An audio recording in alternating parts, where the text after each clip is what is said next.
sukanane kudenga hakuna rimwe rakadaro zitaro ponesi tinoda kuimbira Jesu tichimu pambiri nokuti tizive zita rinokunda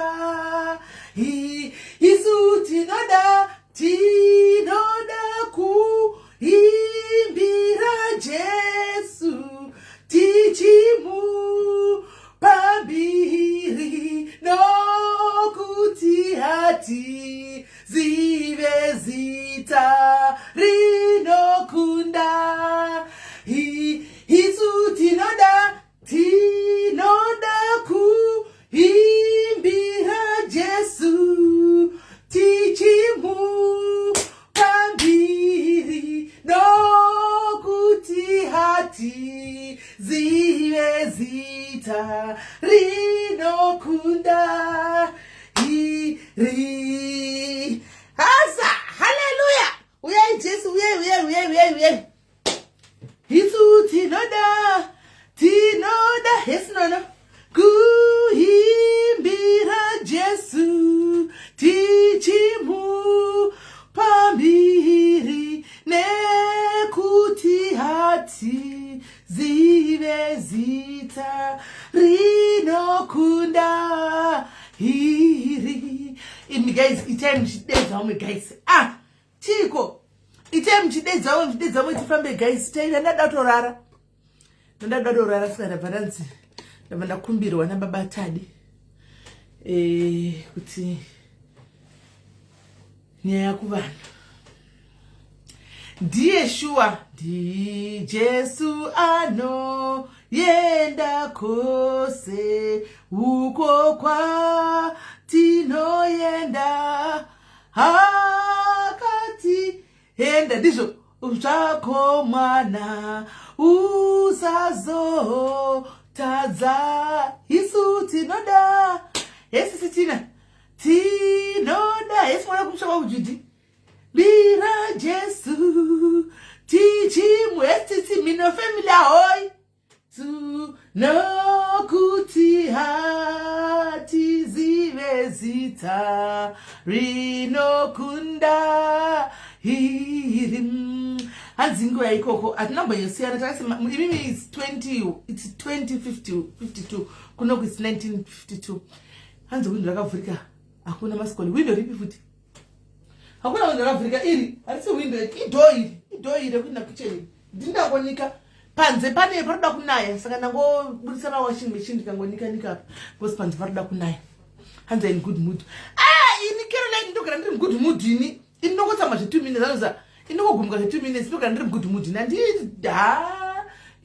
guys ka zvakatooma ndogara ndiri good mood ini ndogara ndiri mood yangu ndoga make yourself happy anyway guys nditongori zvangu happy ndichindigeza ndichingozvinimbira saka ndangobuda kushawa nesong iyoyi ndichingoimba ndichingotamba ndichingodzika nayo saka ndangozokontinya nayo hanimona saka maswera seko pamino family apa mino family ahoy maswera seko pamino family right guys muri sei maswera sei guys ndanda kuti rega nditorara nandakurara zvangu patanga zvese zvikuitika izvi drama rese ratanga iri saka ndanda kutorara ndachodiga ndigese ndipedze saka anyway ndofunga uyu mwana uyu aisa audio video randaposta uyu rambo tangati musaposte mungorichengeta akazotipostai pandazofona because anenge angachitaya kunditsvaga saka ini semunhu anzi vari sei kenda Shakira vari bo Shakira aenda kubasa wadzana Shakira itoenda kubasa manje ari pa night shift choya mangwana makuseni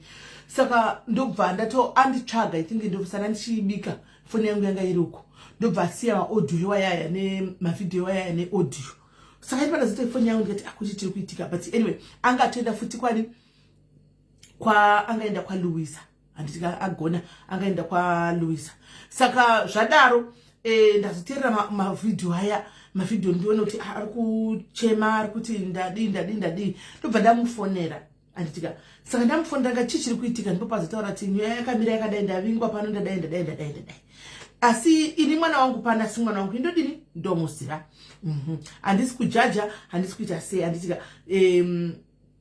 chadagwinyira pamino ipapo ndikati alright zvakanaka saka ini yani musati pandakachinja foni guys ukachinja foni mamwe macontacts anoenda nefoni saka baba tadiwa munhu wepano mai tadiwa munhu wepano andiwana chaichai ndori munin'ina wedu wepano saka ndandisisina nhamba dzavo vosina baba tadiwa but mai tadiwa anyway is not involved munyaya idzi andimaona kutaura chokwadi ndoda kudzoserai kumasure kuti muwisise vanhu vatotaura nezvavo anditi liu unofunga makangamwa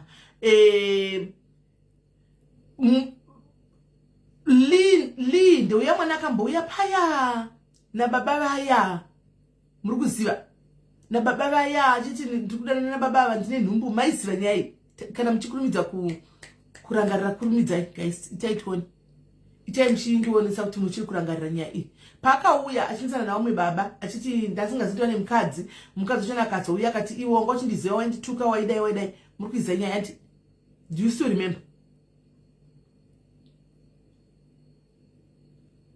akatani 60 bere paya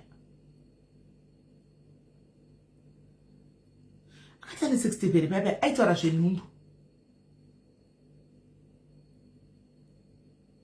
haha very good raviro tambasuku very good raviro verengai comment yaraviro very good ndikuti ati mukurumidze kubata nyaya verengai ndikupindirei comment yaraviro ndokuti ini memory yangu itojogiwa sometimes nemi pano sizvanhu vakawanda chavanhu vakawanda sometimes memory yangu inojogiwa nemi pano maiziva iyo nyaya yanyogwa naraviro apo maiziva yanyogwa naraviro apo maiziva isho right so ndobva ndiudza kuti ndavingwa na baba tadava nevamwe vanhu vari 3 varume vakandiburitsira futi blablabla zvimwe mazviwa andika muaudio akati vaputsa zvinhu vazodidii right sakadaro papai ndachida baba tadi ngandipe namba yababa tadi amboti andina pekutanga foni yakanga ndisika yadi ini handisina namba dzavo saka kazhinji munhu akandifonera paya ndobva ndaseva namba bcause dzakaenda futi nefoni mesi vazhinji venyu mukatotaura neni paya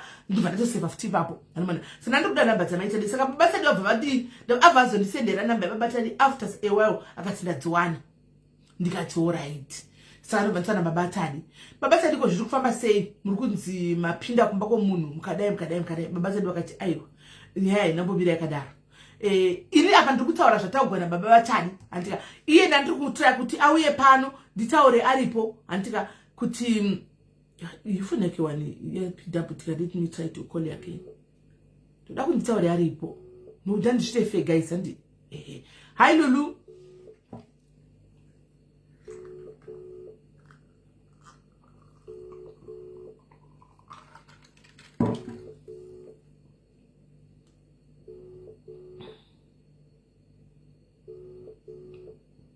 Feneke andisine makaipa ndaisa message yapinda but apati ngoti calling right saka ndichangofamba neside randinaro randapuwa nti iye akazouyawo akazoyaone rake itsipo kana ndisipo inokontinya kwaLuisa side rake iroro ati because aenda futi kuna Luisa kana akauyawo tiripo bo saka baba tadi wabva vandibata andiwana ndikati baba tadi vakati sisimede munhu uyu kauyu pane nyaya but ndachicheka ndiri kuta zvakawanda nokuti hapo handimwana handingaita zvakawanda nokuti ari hapo dei anga aripo ndaitaura asi hapo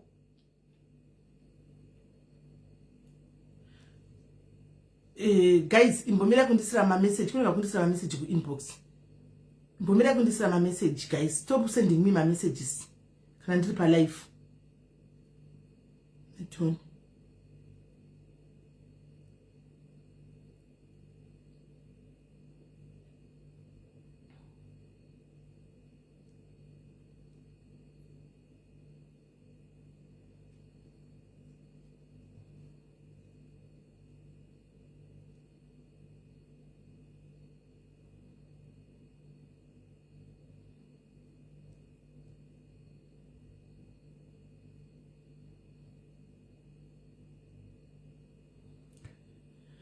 right chinzwa imunzwe saka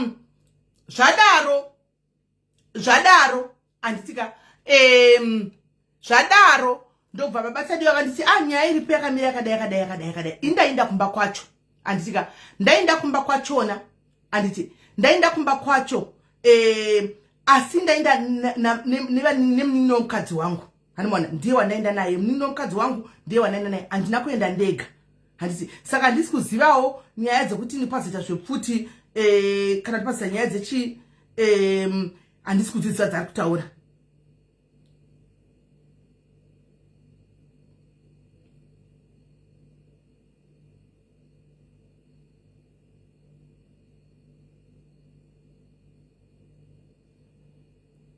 andimaona zvikanzi saka nyaya yakamira ndobva varondedzera nyaya saka regai nditaure ndiplay maaudio iyo vabatandi vanoti hanzi kubva last year achifonera mukadzi wavo achituka mukadzi wavo babatandi vari kuti mwana uyu Lee akaheka akaita sim swap foni yavo andika ari kuti akaita sim swap foni yavo aita sim swap foni yavo akapinda mugroup refamily iye mwana uyu ndokutaura kwaita babatadi wavo akapinda mugroup refamily hanzi akatanga kuti meet my second wife I am introducing mugroup refamily right mirai tinde paningikiri pa message acho right wait on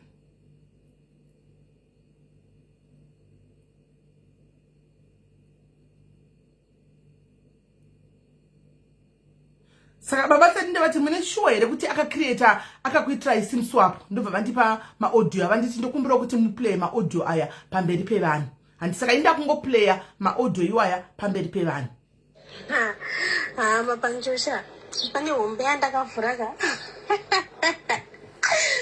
ndakanoita sim swap panhamba yemumwe munhu ndatanga kuona zvanga zviri mufoni maimoya so zvanga zviri mwemomo vamune zvinotyisa zvinoda kufumurwa handiti ainopa basa bhatiri rakasiri kangu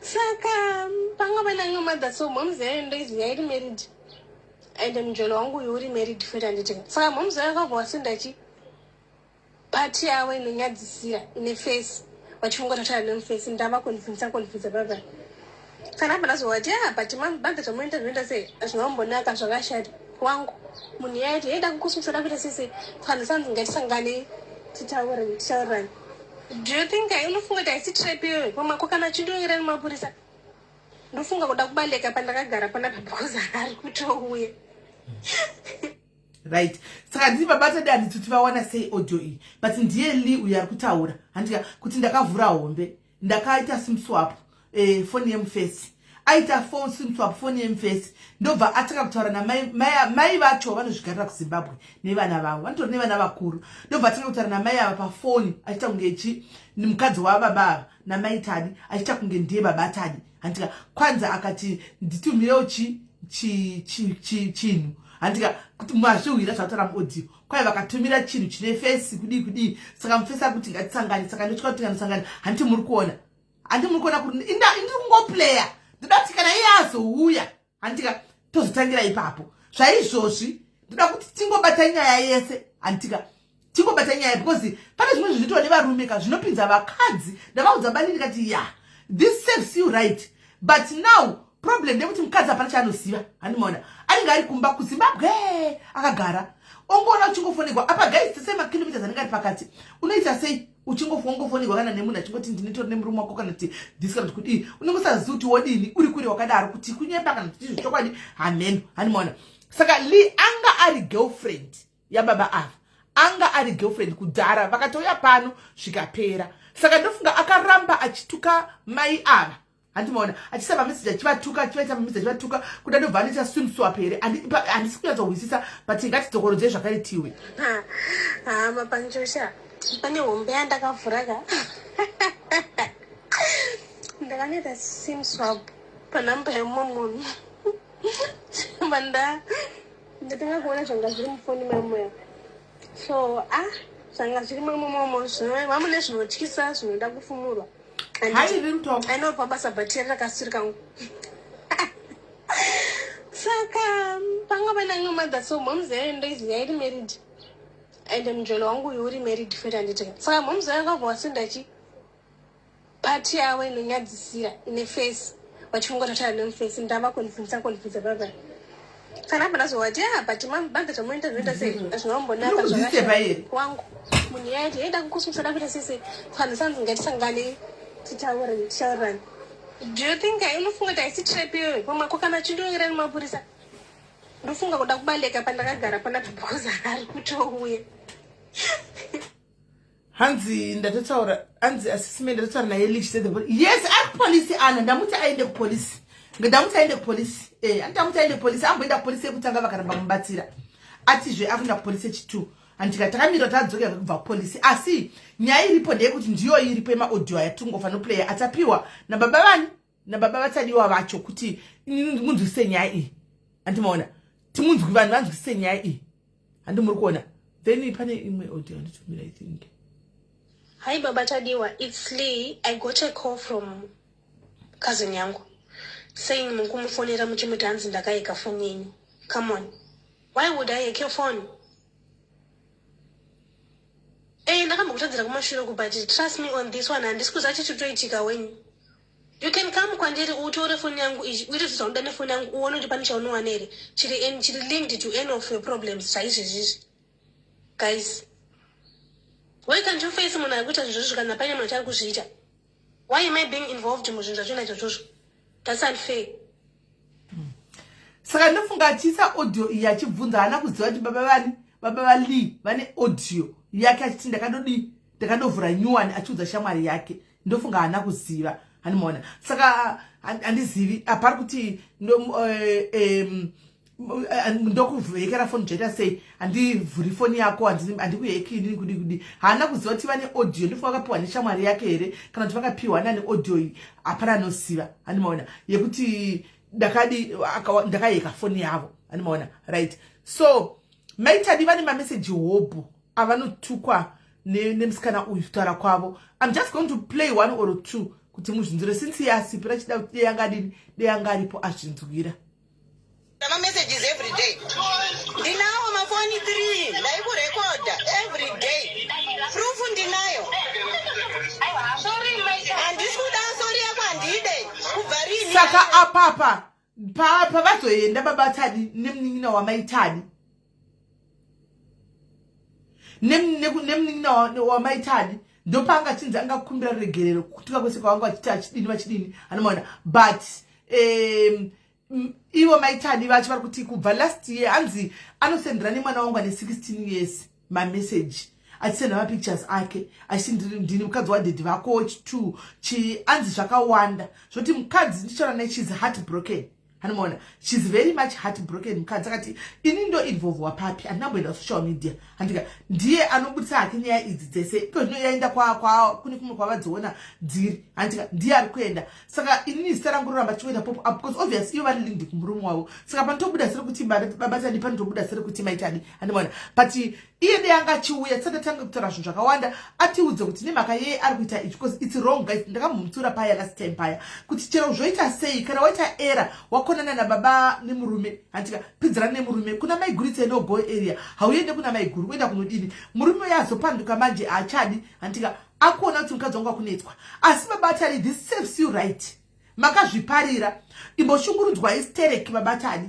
shungurudzwa zvokuti du asi mukushungurudzwa kwenyu musashungurudze maitadi handika shungurudzwai mega ndizvo mufidze matadzo ndizvo mufidze because kana mukasasangana nemaex zvinhu zvakadai so munoramba muchikontinua handimaona chakuiteko zvine zvimanje munotukisa mukadzi every day nekuda kwepleasure ye2 seconds 2 minutes makutukisa mukadzi every day aiwa nhumbu haana uyu haana nhumbu uyu haana nhumbu haana papa yakataura kuti ndine nhumbu akazonditi nini aita get rid of nhumbu but nhumbu zvake haana. So Lee toda kuti uye tikutsiure zvakare mwanangu this is so wrong and inini handimbokusapoti and handimbomiri newe kana as long as uchingonetsana namai ava chichungotumira ko unodi kunetsana nemunhu wawairara naye babava ndovava unetsana navo ko mai ava unosvavira kusoma vari kukwana papi vapinda papi vari kumba kwavo kuZimbabwe vana vacho vatombozivi zvimagema kutona mababa vacho vari kukwana papi ndo pane era ipapo handiona dei wanga unetsana nababa Tadi wamuri 2 hapana vanomboipindira isitupinda naimba kuti kudi pavanhu vaita mujolo wavo vari 2 handimamuzasi ndito zvati mujolo wangu ndete zvati mujolo wangu ndito nemhuri yavo handi machona asi chinozotirwadza isusu chokuti manje maitadiwa is involved ari kuva kuinvolvedwa muzvinhu zvisinei navo. Handi munoona chisambadi ari kuZimbabwe murume ari kure 1000 of kilometers pakati vachizonyanya dzakadai vari kumba kana stress inoita kana ati break inoita because vanenge vasasazivi chokwadi kuti munhu uyu ari kundifusendera mameseji ari mumba memurume wangu ane murume wangu pachest kuti asina murume wangu pachest. Handi muri kuona. So this goes to all vasikana vari pano vandanana nevarume vane vakadzi vavo. Handitika hatikuridziri ende hatinga kuti fonderai vana mai guru vanokwana papi pamagame enyu munokwana namega moonetsa namega moitira zvamuitira muri 2 mukadzi hapana chanoziva nenge ari kumba hapana chanotomboziva kana then kana zvabvonjoka makunotsvaga namai guru muchida kuvaudza kuti kuno kundiri kudai nemurume wako vanokwana papi vanokwana papi ko vana vamunenge makuzotumira mameseji muchitumira mapikicha mavidhiyo kuti baba wako ava ndini mukadzi wabako vanokwana papi because vabatsani chivabvunza ini vari kuti handina kumurova asi apa handingadi kukonfema handidi kuti nditi kana kuti aiwa because ini handisi kuziva zvokurova nezvi handisivi iye ari kuti ndarohwa babatsani ari kuti handizatina nemine mukadzi wangu because ndaziva kuti achanyepa saka ndanana mainini kuti ite proof. Anomaona. So ipa papa handidi kutaura because I was not there handisivi ivo vari 2 ndo vari kuzivana ivo vari 2 ndo vari kuzivana kuti vaita here zviri kufamba sei ndo vanozivana. Anomaona. Saka nandikuta adzi ari kupolice station dei anga achidzoka kupolice station auya arambe kuti aiwa handisiri ndiri maaudio ndaitaura izvi handisiri ndakaika foni audio rake tobva tamuti hausiwe here apa waiudza shamwari yako kuti ndakatobura hombe ndakatoita sim swap ndikatodii ende aikanda hanzi mugrupu rine vanhu vefamily mugrupu rine vanhu vefamily ndo maikanda zvinhu izvi hanzi achikanda zvinhu yadzi mugrupu rine vanhu vefamily mavidhiyo mugrupu refamily yekwababa utadi nokuti angaita zvezvi zvekusim swap anati whatever handizivi aikanda mugrupu ivo machitukirira ava mugrupu of which that is very wrong. So that is very wrong. Now Lee kana wakatarisa muchizona video inoi ungagona kufunga kuti wakapenga mwanangu nenharo dzako dzaunotadzedzera unogona kufunga kuti wakapenga but takangana kuti uri Cape Town wangu usakangana kuti ndiwazita mavidhiyo chibongomoramira pachema handika whether zvaitika zvechokwadi kana kuti zvinhu zvakuexagera zvina kuitika one day zvichazoitika zvemashuwa handiwana one day unozoibuditsigwa futi zvemachokwadi dena ndirini iwewe siyana nababa siyana nababa ava baba ava nemhuri yavo baba ava vakutodzokera kumhuri yavo kureva kuti wanga uri mujono vakadzokera kumhuri yavo havachani anditi kuti urambochivateverera kumasure inga taitoti zvakapera kudhara ndezvarini zvinhu izvi zvakapera kudhara wani kuvhurumusa mukadzi womunhu that's not the way to go. Vakakutadzira chiiwo maitani vaitei vadii vanhu vandana nevarume vanotozviziva but respect inongodiwa guys. Respect inongodiwa. As much as tatonzwa tsitsi patana video pai handiona but now going back uchizotaura navo vese namaitani vacho vachizokuchemera unyanza kuona kuti no something is wrong atingadai hazviiti because ivo maitani tichitoposta taura chokwadi chino pavanga chitaura vanga vakutofila kunge like as if taposta tikutomira nali of which no tatisi kumira nali but nyaya yanga yangouya iri video saizvozvo one sided hanimona namba handichina saka tokanda ponzi kuti vachouya kuseri ende vabva vasouya zvinenge zvisina kunaka kana madanana kana murume akati handichanaona kumhuri yangu bvumai kuti zvinhu zvinopera asikana zvinopera zvinhu. This is so wrong. Maitani netaura navo she's very heartbroken maitani vakati zvikuru sei pamwana wangu ane 16 years achitumigwa zvinhu zvakadai ko mhosva yavo ndeyei vedu havana kunyenga munhu vasikana maitani havana munhu wakanyenga handi murume wavo ndo hure vabatani ndo vakanonyenga ko maitani vari kukwana papi pamadhiresa vari kukwaniswa papi mameseji vanozoreceiva vanoreceiva mameseji ei vakaitei ko vana vari vodistebeka kuchikoro here vodistebeka kuchikoro here vana nekuda kwechihure chisinei navo chakaitwa nababa nebenzi kunzoko hanzi check up a poster alright name mujolo we 2 seconds no man this is not correct uya ngachiti hanzizvo ari kunikira asingadzoke here because this is not right kutaura chokwadi tino disrespect kusvika pa haina kids haina kids. Haina kids.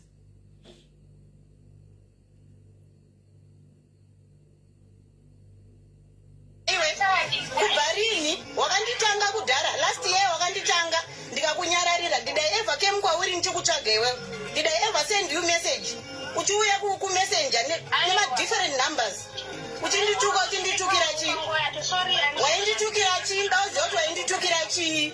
Edi ndanga utuma kuti undituke.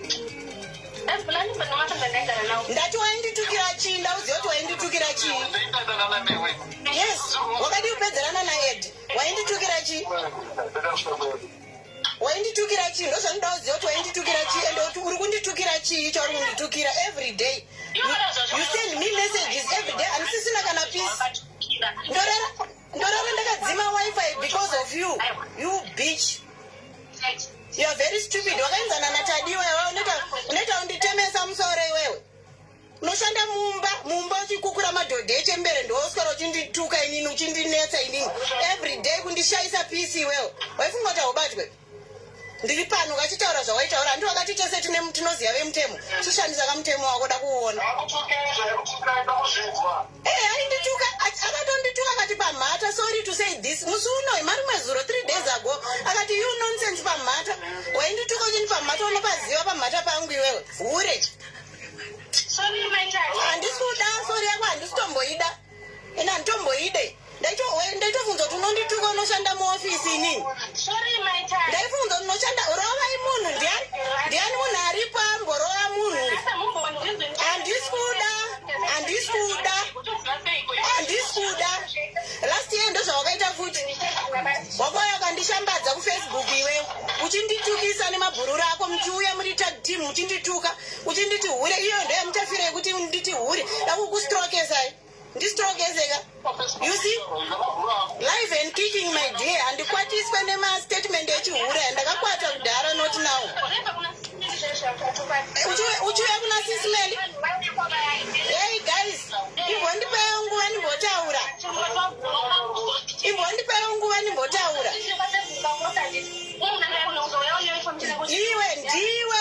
Ndiwe, hakuna umwe munakamboya ndiwe.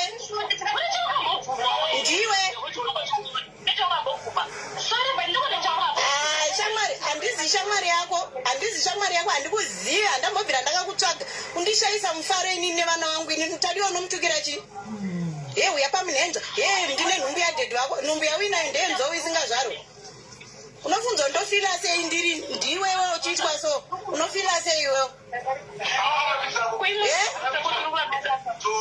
Maishandi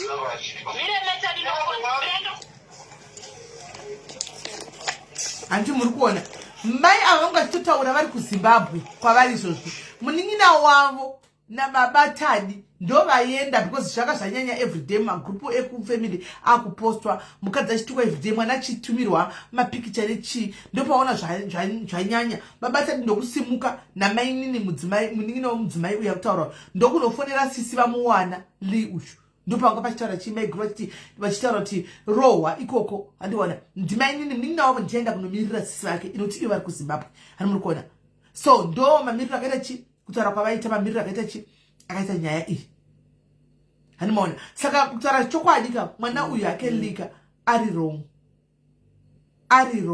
kutaura chokwadi she's very wrong. Mukomana mwana uchisimba ndibedhedhi wako nchidai mwana ne 16 years vamwana ko mwana ningachipindepi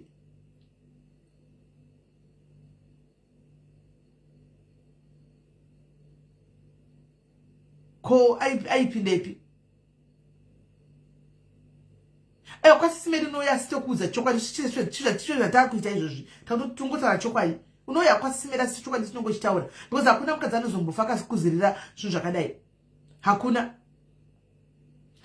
zvokuti utuke vanhu chiti nekuti kuti acharamba iko zvino hazvicharambiki foni vatora proof yese iri mumafoni zvese atajumwa asingafungiri zvese zviri mumafoni mafoni vanavo vakabata mamatadi vatora mafoni saka everything is zvirimo mufoni zvese zvaangachiramba zvese paichana zvirimo mufoni yake saka zvicharambiki because evidence iripo audio yavatoposta iro ravandipa iro rokuti shamwari ndakavhura hombe vatotora mufoni yake yanayo Antimaona. So this is very wrong, guys.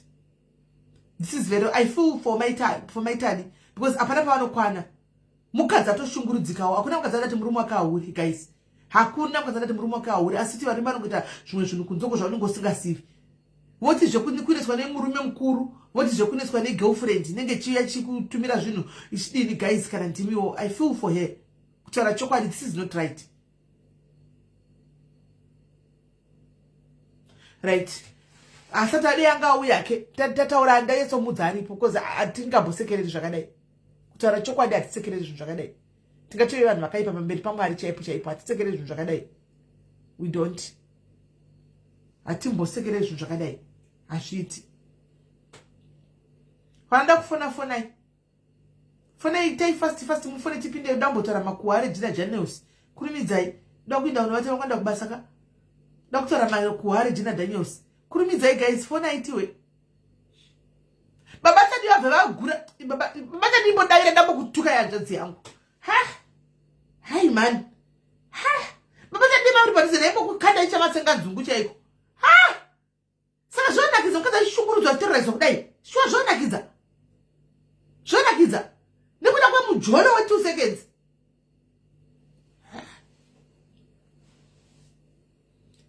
But zvakaoma. Patsaridza kuti unembokwada muraine mbama chaiyo because hazvisi right izvi. Hazvisi right. Mukadzi afanga showing peace of mind ari kumushoko. Haiti peace of mind, guys. Haiti peace of mind. Hauiti peace of mind. Kune mwana kwanzi uya kumabhazi woni numbedhi wako wasikana naye mwana anoziva 16 years. Matsanenda kurokwa. Gava netsani varovane vega vasapinze mentally pakati chete ndo pane nyaya. Ndinyorewo number, guys. Ndinyorewo number. Vanhu vangu vanonyora number vari kupi konasi. Vanhu vangu vanonyora number vari kupi mukomezeshera ndakufona vafoni. Zvakaoma.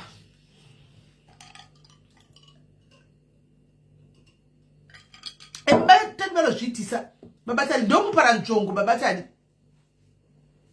Ndomupara nzvongo. Dei maitani mukambondotsungisa babatani. Imbosungisa babatani maitani. Sungisai zvose zvine kujera zviri tu kuvakadzi mokuvarume. Sungisai zvese. Sungisai zvese. Sho muchezwa pisi kutadza kuti mufare nevana venyu mugare zvakanaka muite muronge kutsvaga mari. Sho muchezwa nezvinhu zvisina kana nebasa rose. Nhumbi yacho kubva ipa ikuri yaita zvangu yakaita seiko. Inakanidzo kuti akakaita get rid of that nhumbi. Handifungi kuti aitombove naye kutaura pamberi paMwari handinamboita nhumbi yanga asina. Munoti vakapusa vana. Havamboiti ndikikira nhumba. Havamboiti nhumbu. Jolo. Iyo namba yofona itinzu. Wanda kufona. Tipopinda mune dzema international dzema ndikikiri dzema yekandise yaiswa code na Gina. Dzema celebrity kune dzimwe nyika idzi dzadai kutekeshera idzi. Kuda hamutsi kutoziva izvozvi. Miwo futi. Imi ndimi magosi yesi Sylvia. Imi ndimi magosi mate angu. Motadza kuziva zvinhu zviri kuitika futi saka munoti tonyeya sei kana musingazivi nyaya dzechira dziri kuitika. Hani musati vanhu vanonyeya. Tonyeya sei kana musiri kuziva zvinhu zviri kuitika kuti Regina Daniels zviri kumarriage is shaking, is wants to finish the marriage. Mungozadza tapoza dzana baba ali idzo dzidzi na yeye ana uyu musikana li. Dzana baba ali tadona na li. Baba tadi wanga vamiswe every day mwanjadzi yangu mazikumbo enyu every day na 4 o'clock mazikumbo enyu. Mazikumbo renyu rechitatu iroro every day makuseni egega na 9 o'clock am 9 am zikumbo renyu. Yeah. Ndimuri kukonzesa nyonga yese. Ndimuri kukonzesa nyonga yese. Ansa dzifambira ya wadzana ndokuti changa mukau.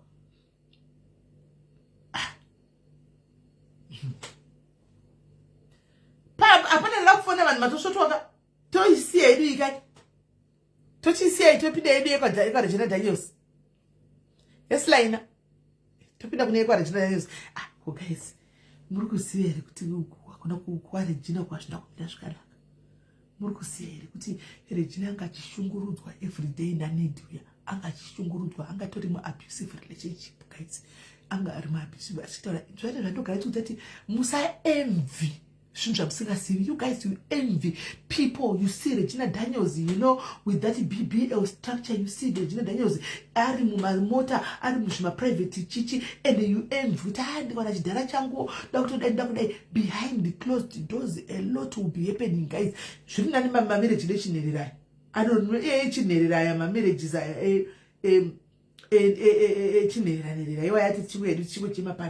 so kana idzivana vane mari dzana dzinozo kuputika idzema minisides apane pakaipa. Regina Daniels wabuda achipenga kaendi kutsvakira video right ndi video achitaura kuti I've had enough. Mumba muno manikiri mumba manedi handina peace. Ndine peace kumba kwangu muno manzi hama dzangu dzese hadzidiwi pano pamba.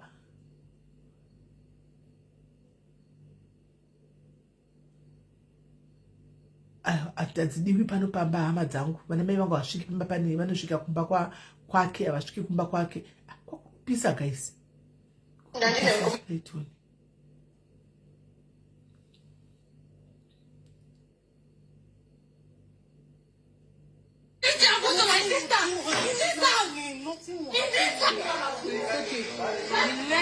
House. No. In Woko's house, I am nothing. But in my house, I am queen. In this house, I'm nothing. But in my house, I'm the queen. Baby, once again, I cannot stand the violence. It's too much. I cannot stand the violence. It's too much. I bet give her what I actually want something. I want content here. Wait. Shame on This you. is bad. How much do you want? Can you imagine? Can you imagine this?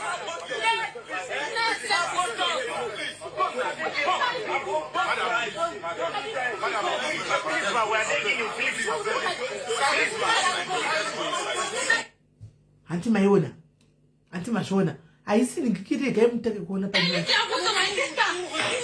I could have skitty again. I said skitty money immediately. Skitty. In Woko's house, I am nothing.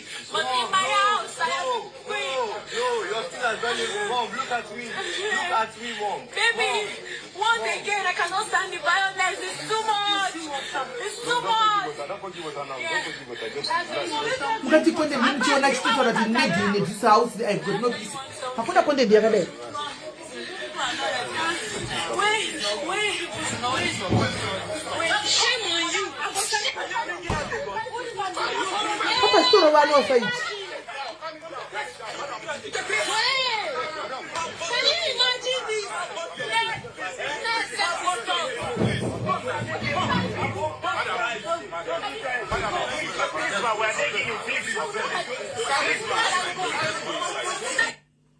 And Mayona, hakuna content yakadai. Guys, I see content. This is a very true story. I think yatobuda mukaenda kune page yakanzi Gossip Mill TV antika yatobuda anti pane patonyora kungoti chirungu chavo chiruzi chavo anti patonyora kuti Makachi the pain me say kwaiti unawana finally laugh my meno ndizvigona kuverengere zvinhu zvavizvi hani maona. So hakuna skit yakadai. So this is not a skit guys, because atonzwa tutaura kuti inedinongusameno handina peace ndiri queen kumba kwangu muno mumba zvandoganitsati musaemva zvinhu zvamunenge muchiona kunze guys. Don't envy zvinhu zvamunenge muchiona kunze kuti gere zvakanaka uyu azodai guys. Mukati munenge muchivava handiti munoziva kuti uyu ane vakadzi uyawo kumoro akanaka uyaita zvemamodeling oita futi anenge ane vakadzi 40 anenge ane vakadzi 4 kana sakanganisi 3 kana 4 animona 3 kana 4 kadhara kaya. Then akambodana first munhu waida kuedza kurora ndeuyu murefu yaronzani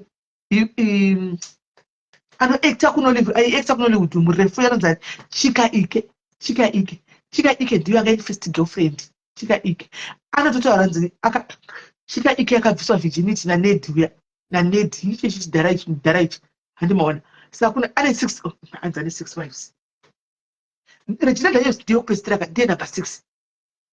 Regina Daniels ane number 6. Esilolo Regina Daniels ndiye wokwesitira ndiye number 6. Ndikuti kuedha mamoya munoti kufamba sete to pull you from the comment section.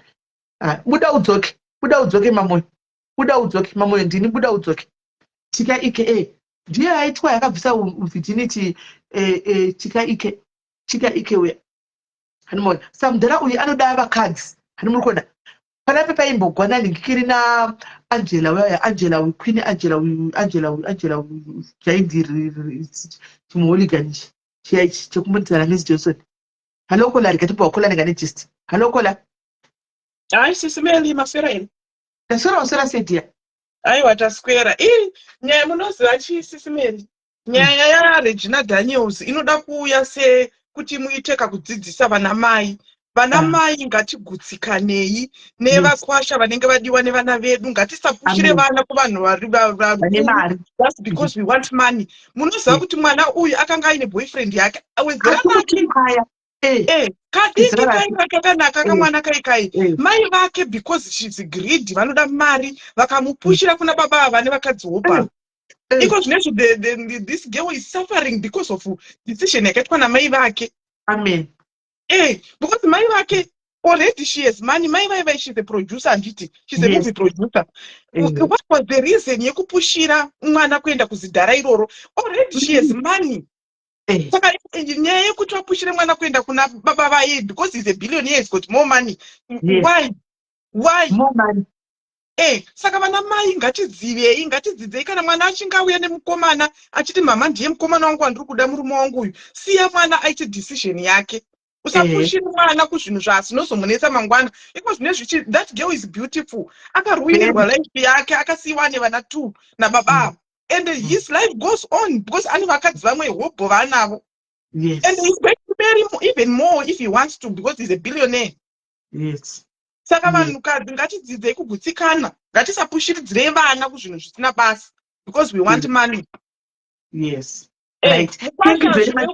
Hazvina basa kuti mukwasha hana mari as long as mwana wako achibiwa nemukwasha iyeye haazoita zvake rombe but ngaatore munhu waanoda kwete kuti because of money you push mwana kusvika paage kudaro kusvika mwana kuzosvika ezvinezvi mwana achapedzesera atoone depression. Because it's not easy. Torment yese yangachiitwa nababa vai vaimba muyeka. It's gonna take long kuti mwana uya agozohila. Ari kutonida counseling yakasimba. She's gonna hate me. If you remember, pamakore apfuura 2 years ago, pane rumwe yakabuda chidada kurora, aida kurora Emmanuel. Vanhu vakati mishonga, vanhu kuna chira chiti mishonga anobuda kutora vanadiki. Emmanuel wemakomedi uchikomedi chidikichi. Chinonza chima Emmanuel chimwana ichi musikana ichi. Imi kutotera zvaEmmanuela pane anonzi Nyuela ani uya with the other actor musikana wewe. Handiti akabuda here I think pane time achinzi ane nhumbu yaNedi. Anonzi Nyuela ani handinyatsozanzi surname yake but anonzi Nyuela tarake. Musikana akanaka so anoactor strike mamovies akaactor mamovies akawanda. Akatobuda aine nhumbu achinzi ndiye ngekine another new wife yaNedi. Yakadaro musati nyepera maimedi hakuna movie yakadaro. There is no movie hakuna movie inobuda mazita direct kuti Nedi yobuda Regina Daniels hakuna movie inobuda mazita anochinjwa pamovie. Hakuna movie. Yakaita chaiko bhuti yako ida kurova Nedi chaiko hama yaRegina hakuna fight hakuna movie yakadaro. Hatisi madofo movie rei. Hakuna movie yakadaro. Movie aliunzwe mazita cheo mazita avo original mazita. Plus baba vave ndikuyoni yakavaiva havangade kuti repetition yavo itanishwe nemede kuita maskiti havangaite maskiti nevanhu. Remember kuti baba vai is a politician. He's a politician baba vai. Havamboite maskiti zvakadai. Anokuda saka kana kutoactwa kungatoactwa nezvimwe zvinhu zvisina mazita chima original names avo mukati. Exactly. Uya ndikachanyara kuti iwe ndiwo chatonyara iwe ndiwo tautobvunza iwe kuti zvina usikunzwa kunyara because hakuna skiti kana inotwa nezita rakati ndwi Nedi makamutarisa is a billionaire is a politician oita skiti makamutarisa imi oita skiti zvokunodi kuti izvi zvimachenji izvi imi kai change mudhara is a billionaire ane mari yose mudhara yayo oita skiti rine mari skiti imi kai Ona sisimeli kuti Regina akatanga kuita manhirikini akatanga marriage yake yakatanga kunetsa the moment yakabuda that girl Nyuwela achitaura kuti akaisa post yake aine nhumbu achibva ataura kuti ari kuexpecta mwana wake wokutanga naNedhi because that's her first baby waexpecta. I think akatozvara iko zvinezvi musikana iye vanhu vachitoti she's desperate, she's going there kunoshotesa Regina, she just want money, this one she won't be loyal to Nedhi, what but Regina Daniels haana kubudisa murume Maune achiwaita, anga ari pavidhiyo hani ndio matuta waye anga ari pavidhiyo murume akabuda kusendi achikurira bhurugwa achienda kunoweta ani maona asina kuona kuti uyu ari palife, haana kubudisa kufeya kuti murume aone, no. Vanga vatotanga kunetsana kudhara ipapo, vakatotanga kunetsana pakabuda musikana uyu achiti ndine nhumbu. I think akatozvara iko zvinezvi, handinazombofollow hangu nyaya yacho, but I think akatozvara. Saka inini hangu apa pandinoti mai vaRegina chaivo ndo vanofanira kuti vanhirikine vaatakwe nevanhu, because mai vayo vakakonzeresa mwana havo, to be honest. Vakangosiya akaita choice yake. Izvo zvazvishamisi mai vava vakatombodanana nemudhara iye. It's obvious, vakangwarisa mai vayo vamwe vaone. Vakangwarisa. Vakatongopedzwa, vakatongooneka kuti vakapera panonaka ndibva vati vari kuda mwana wacho. Ndobva angoti ndipei mwana wenyu. Hey. Otherwise, ndo zvandiri kungoziva hangu izvozvi sisimeli, otherwise nyaya dzekunigeria uko dzakatooma vedu we. Pakaipa. Alright, Kola, thank you very much chingetimbodza vamwe. Zvachika ike ndozvandoziva, zvachika ike ndozvandoziva, zvachika ike ndozvandoziva. But zvimwe izvi hangu handisivi hangu. Handimaona zvakanyowela izvi aiwa handina zvakandimisa. But zvachika ike, it has been going on for years. Ichingotaurwa for the longest of time. Zvichingotaurwa kuti anodanana ndiye angati first year yake kudhara before vanaRegina Daniels akatanga iye mudhara uya akatanga kutonyeka iye chika ike ndiye munodanana naye. Zvichida sokuti hanzi mudhara yakazonyeka Regina here kuNollywood kokoko, but achidanana nachika wacho from what I heard. Amen. Pana ndakukwira here mwawe. Pamwe ndakukwira because vana mai hati muri kuona iye kunyengera munhu kuti mwana wangu indapa kana pane mari pinda mushuga. Anopinda mushuga, sapinda mushuga nekuchema. Haazotaura ke but izvo zvaitina uchiona kuti mai hati mamwe vachitwa hama dzangu hadzibvumidzwi kusvika pano. Vanosvika kumba kwangu inini pana pavabvumidzwi kusvika. Handimaona. Saka inenge iri marriage yakanaka here iyoyo.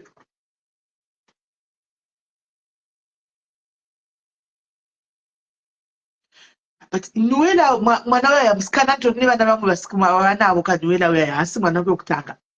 Nyuwela haasi mwana wake wokutanga. Handiti utora Nyuwela uyu wetu womalipsi. Akanaka nakane tumalipsi so.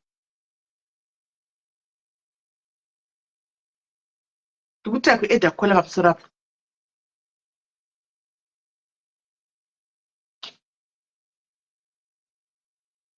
Kwatidzona kupenya kumaNigeria uko. kumaNigeria ndikuda kune gist gist here apo zvinoitsa maZimbabwe nekuda zvinhu tei tichidziziva koko kutekomuti tiriko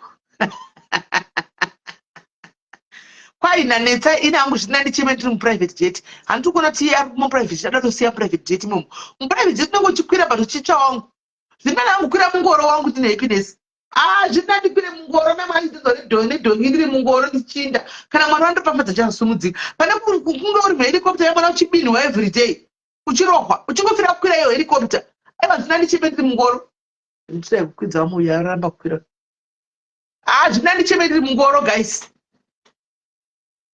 Hanzi brother yaRegina anyora kustori kwake kuInstagram kudokuchapira kwemarriage koku kwesa mutoko Sisi tiriboka njani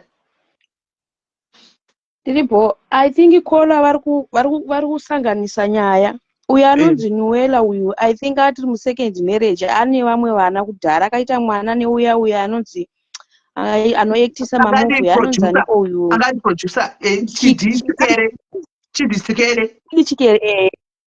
ndobva arambana but ane mwana but mwana uyu haasi waNedhi. Then uyu chika ika akaitawo mwana but mwana uyu I don't think akatozomboisa futi letter achiti vanhu vari kutaura zvisizvo chichi mukaenda kuInstagram akatoisa leta iyo. Saka I think Kola ari kukanganisa nhingirini, ari kusanganisa nyaya. Happiness nepisi zvakakosha guys. izve kuda mari zvikaitsika mari chiruzonaka here uchidla wakazvimba dama zino richisheka unozodla sei?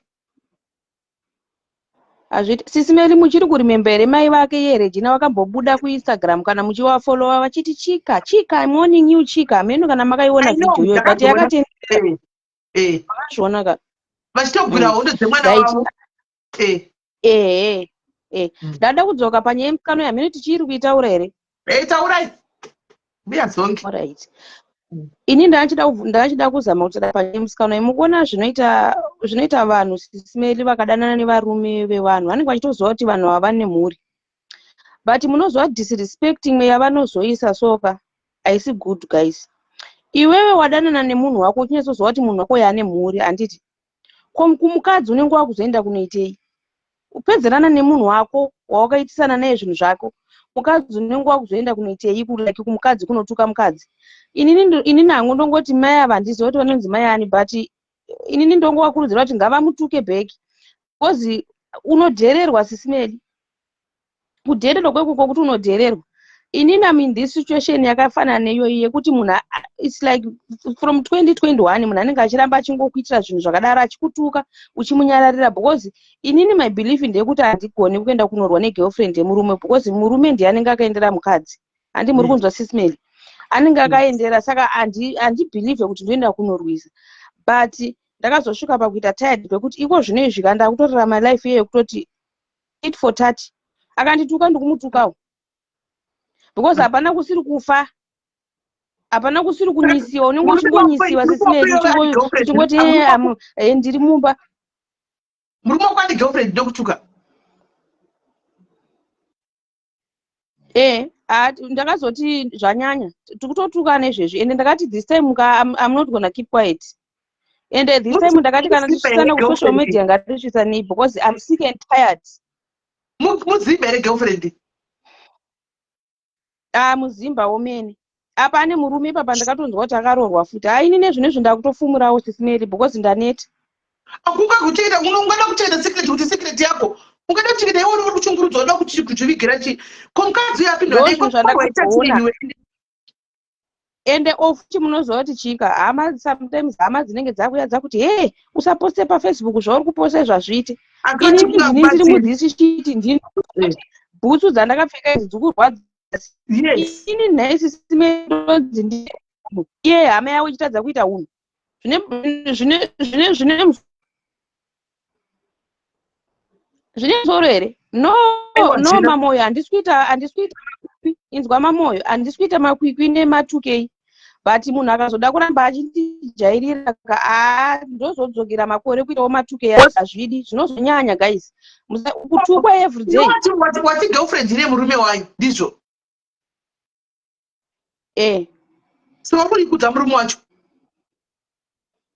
Nhamba dzacho ndiri kudzishaya ndikutodzishaya nhamba Sisimeli saka ndikutofunga kuti because unoziva kuti sometimes munhu aenderwe paground ndikuda kutotsvaga nhamba ndinyongonyowe imba yacho because at the end of the day Sisimeli unombotanga uchirwadziwa kozo vanhu vanokuchinja so munhu anokuchinja because zvinenge zvisina kutanga asi ende vanhu chava vasingazive chinhu wani Sisimeli munoziva kuti munhu kana uri mumarriage ukazoona munhu wakutaura nyaya dzako zvinenge zvabvira kudhara ningwaneta but vanhu havazvinzwisise manje vanenge vakuononge people judge vanojaja nyaya yakurega vanojaja he wazvitirei munhu kana ikarwa kuseriko he pasikana muda saka muda vanhu vaudini people judges a lot udaisoneka kakugara kukona asi anitori nedzake dzanenge nadzo if I go to my daughter and if I go to you by exposing let me expose exactly.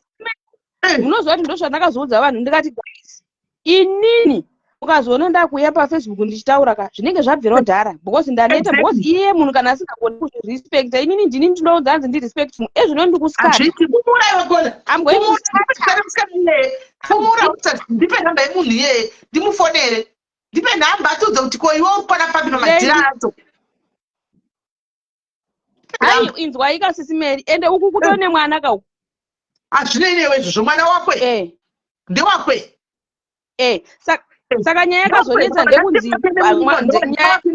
kounokwana papi nyaya inzwa Sisimeli nyaya yakazonetsa ndikuti hanzi zvonizvo like vanhu vadanana bva vazodzokerana. Inini ndikuti takagadzirisana mugadzirisana nyaya vanhu vachiti zvapera izvozvozvo. Saka iyi nyaya yakaitika recently, munhu yakabva azofura tete hanzvadzi dzemurume wangu ini ndo murume wangu tete wayo ndopa kuti amai guru inini kana munhu yakamboya kwandiri at first ndikanyarara but ende ndikavablema ndikati imi maifanira kuuya kwandiri muchindudza kuti amai guru so ndozvikuitika kune munhu ari kuuya kuti ndine nhumbu so ndakakutsamwirai. Saka paakazoenda kuna tete manje tete bva wanditi inini ndaneta nekuti ndinofonerwa at least mimi amai guru munenge makuzoita sei makundiningirina. Inini ndopa ndakati fine munhu andinyanyira ndofunga mba muno mutakachinja manhamba ameno kangani sisimedi ameno takachinja manhamba kangani ndikati andinyanyira ndikati ndipe kuno nhamba ndopa vakabvaenda uri kufona hanzvadzi dzemurume iwe munhu akakupa nhumbu iwewe ukumuziva kuti munhu akakupa nhumbu ndiani kudi kuenda kune munhu akakupa nhumbu fonera munhu ane nhumbu because inini fonera munhu akakupa nhumbu uri kumuziva ndopaka takatukana sisimeri musi iwe handa kushanda ndiri kukunyeperai tatukana pepee tive nhamba tit for tat nokuti ini chandakaona kwelaka vanhu vakada kwasekera vanokupinda vanokuita yese unozoti munhu akanaka anongoitwa yese so unongoitwa yese kwakanyarira dafurana pakati kona skata tive nhamba timufonere tiudza kuti tine mhaka yei mirei nditsvage nhai guys kana ndimiwo kana kokutochinjiswa nhamba negirlfriend guys kutochinja nhamba uchinjiswa nhamba negirlfriend ichitokutweva ndotega ndichinje nhamba mirenditsvage nhamba sisimeri ndida kutotanga ndidzifambire ndatanga tarisai kufoni yenyu iri yamasefa because ndoda kudzisevha ndokusendere kuwhatsapp. Alright. Ndaneta manje zvinezvo ndakazvitaura ndikati nini kanda I'm sick and tired. Vanhu kana vachindijaja ngavandijaje but I'm sick and tired. Ndaneta wahura chiti hausi wahura murume ndiari kuhura negirlfriend andofumura ini ito saka ndichingozvifumurira ndofumura kuda kuti hurira hako indakagarira kumba kachandaita inini ndofamba chinongedziwa nevanhu ini ndisingatongozivi chinhu kuti munhu ari kuzvihurira munhu achihura indagara kumba ndofumura uskati chimwe chinhu chakandibhorwa sisimeri kuti kune mwana watanga kuti hanzi mwana yendu kuya umuchengete. Ini ndakamuudza ndikati uya narudzi gora rako iroro andichengete mwana amudiki kune vana vangu sisimeri never ndiite izvozvo. Gaone kutamba haiwa guys mazozviona anditi ini guys handikwanisi kurova munhu ndakudzai handikwanisi ndingaita fight yekuti ndidonze tigwaya nemurume mba kuti ndimurove. Saka iye kana achindisekesa nevanhu kumasaidi ini ndisina kuhura ndisina chandoziva handimaona ndikutoshungurudzika nechinhu chanenge aita ndouya ndochema kwabi yangu ndikuudzai pana usataure usati saka ndodonha nebp ndodonha ini chipaka sisimeli 2022 ndakaita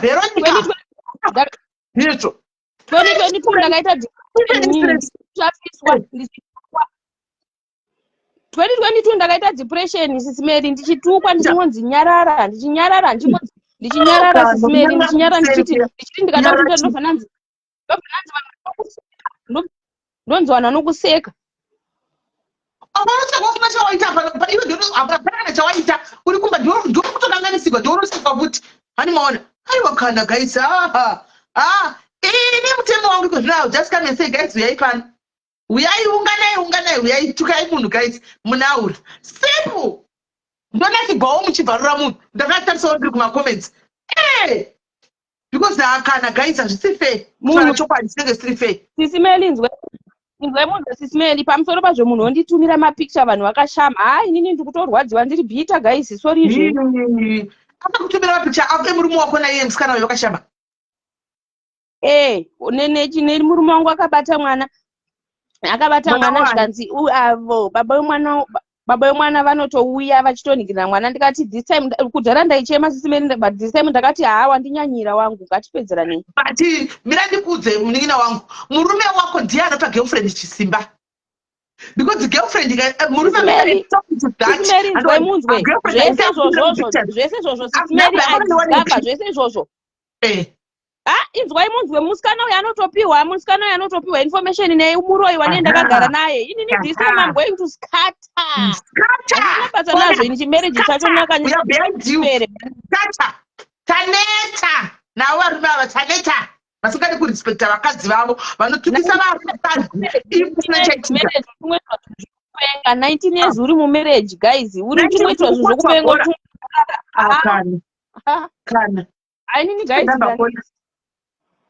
ngendakusenderai nhamba madzola. Hamuzita nanoseka imamuzivi kuti in the world of internet yatinayo mazuva ano unosekegwa zvisina nebasa rese. Iwe ndiwo waurigwa futi. Ndiye chiuza kuti guys ndozviri kuitika vanobva takakuseka. Kana vakutoti ndanotukwa next time ndakutukwa zvokuti ndosaka chiurigwa nemurume. Muziva wani? Uchitwa ngosina kukwana.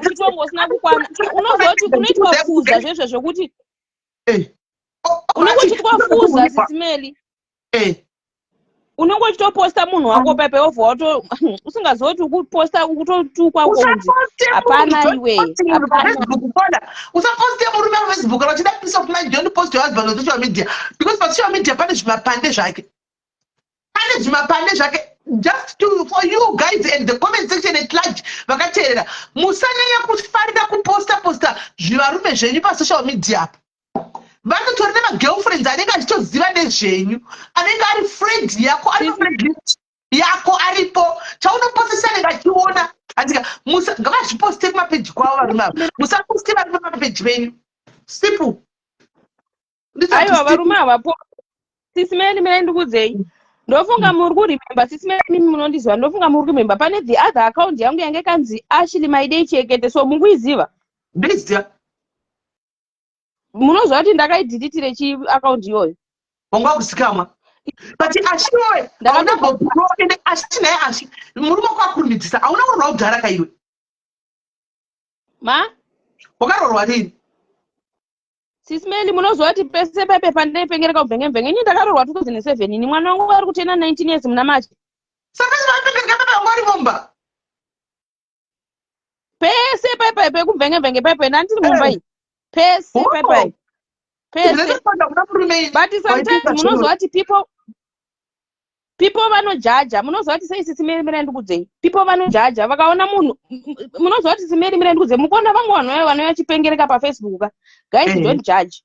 Because hamuzivi kuti munhu achienda through what. Sometimes munhu anohila. Inini ndiri munhu wekuti ndinohila nekuimba, ndinohila nekutamba. So people vanogona kundijaja kuti ndozvizvi zvaanenge achiita kana kuti ari kutambire mukadzi mukuru. Guys you don't know. Because pamwe unofila kuti ndikaudza vanhu ndinonzwa. Saka at the end of the day unenge uchiita kufila kuti I have to cover my marriage but aiwa kana munhu ini ndatoti ndizviburise yasati azviburisa because it's threaten after threaten yedauza kudai so saka ngaapukise ndozviburisa winzi handidamba dzamukadzi yeye winzi tomuza tise kusocial media wacho uda kuburisa tiripo ngaaburitse ana mapicture anawo Sisimeri ngaazviburitse zvipere kana amuburitse mapicture waye ari compromising tomusungisa kumunitsika nenda ewe rega aburitse akangoburitsa kuti ari compromising chete don't worry una address yake tokusotera out munhu usanete ndakusenderai nhamba Sisimeri wasenda ndakusenderai kudhara nikirira isa nikikiri isa ndipe nikikiri ndipe zita remurume wako zita remurume wangu kuti ndikuziva mukangoti murume wangu ndisane muno wanoriziva ingomuudzai kudaro chete munomuziva kuti kana nenharo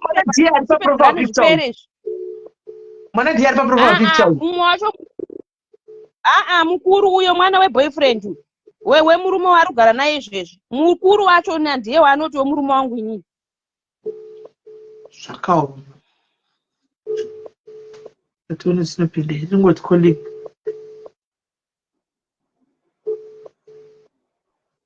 chenjerai kutukwa because ane mukanwa makachonjomara nhasi tingapedzerana isana namba iri kudai haunoichinja namba iyi haunoichinja.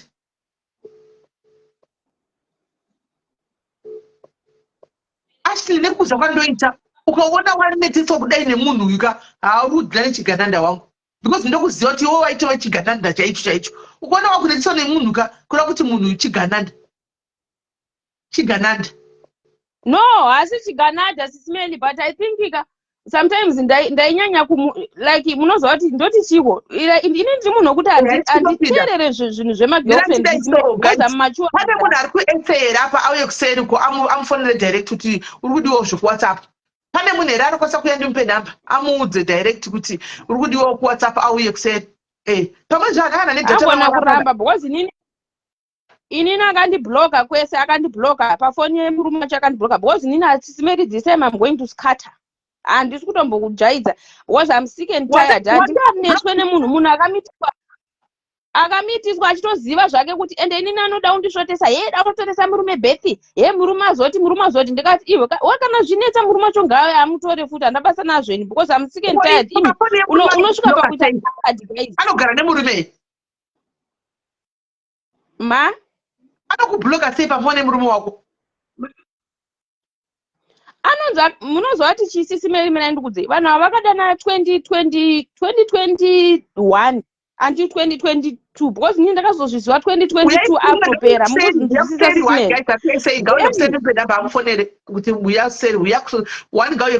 vanhu ava vadanana ndopandakanzwa inini kuti kune nhumbu, saka taingoramba tichingochinja masimukati tichingoramba tichingosinja masimukati ndikazona ndikati no this is too much, mumba hamusisina happiness. Ndikati aiwa fine ndobva ndatorana nemurume wangu bvaenda ikoko ndikati inini nhasi kana toda kuti mutaurirane mupedzerane because inini ndaneta ndingoti tongoramba chingotaura nyaya ida kuti mutaure zvese zvamunenge muchida kutaurana zvati kuchinjira manhamba. Hapana chakambosovheka. Simeri akabva atanga kuti nhumbi iri ngozvaro ini bva tatongodzoka kunoko bva tatotaura namba muno tikati zvinhu zvapera pasisina nyaya yapera tagadzirisana nyaya yapera 2022 mukunzwa sisimeri. 2023 vanhu vakadzoka hapana chandikuziva. 2024 and I think kusvika 2026 maybe kusvika 2025 une hapana chandikuziva. Then ndo pakazoitika incident yekuti akafonera tete ndo pandakazoti no this is too much, ndo pandakazofona ndo pakazotanga kundisendera because nini ndakabva ndazotanga kumusendera achinditi mwana ndada kutoresa mwana Bethy ndikati hakuna Bethy rimwana rinotorwa. Zvikanzi mwana ndakatomudza kuti ngatiende kuma-DNA test ndikati kuma-DNA test munhu mwana wangu ada kutoenda kuchikoro aatonidha mari handitombona mari yekutamisa nokuti iwewo pawaimitiswa inini handidi kushota muno mwana wangu ashote inini wakamitiswa chinyatsoziva kuti munhu yane nhumbu. I'm not justifying zvakaitwa nemunhu uyu asisimedi mind you handisi kujustifya but inini vana vangu havashote inini chikafu inimwe munhu akatomitiswa achindishotesa futi. Munoziva kuti munhu aifona sisimedi so achitaura kuti ndoda kutaura nemunhu achitaura zita remunhu ndoda kutaura nanhingi sisimedi ko ndakararapa so ndiri munhu wekuti ndaiignore ma-red flag ndaiona ndaizviningirina handiti plus pandakangwari kuenda andobvira ndamufonera because why hazvisi mandiri but ndikazoona munhu kuti akufona everyday achifona everyday ndangauye mhani titaura netipedzera. Murume wako ari kupi izvozvi? Aripo uya aripapo because uyu munhu aripo uya aripapo ari kuona bhoro uyu akadzima zvokudzima foni zvachose foni yake ndapa mumwe munhu amba mufona kuti ndakubvunza akadzima foni sana ndichibvunza kuti murume wako ari kupi? ari kukata because inini andibloka one so inini anga akandibloka so ndaimutuka nefoni yangu ndichimutuka pafoni yemurume wangu but aona inini andibloka uku kumurume ukanga asina kubloka but mwana mwezuro bva ndamuisira meseji ndichimutuka bva andibloka futi. Nhasi ndamendera futi kumeseji ndamutuka futi because pese sisimeri ndangoona mukana ndikumuskata. I'm sick and tired because ndiye anonditsvaga sisimeri ndiye anonditsvaga ndakazvinyararira ini handiteerere because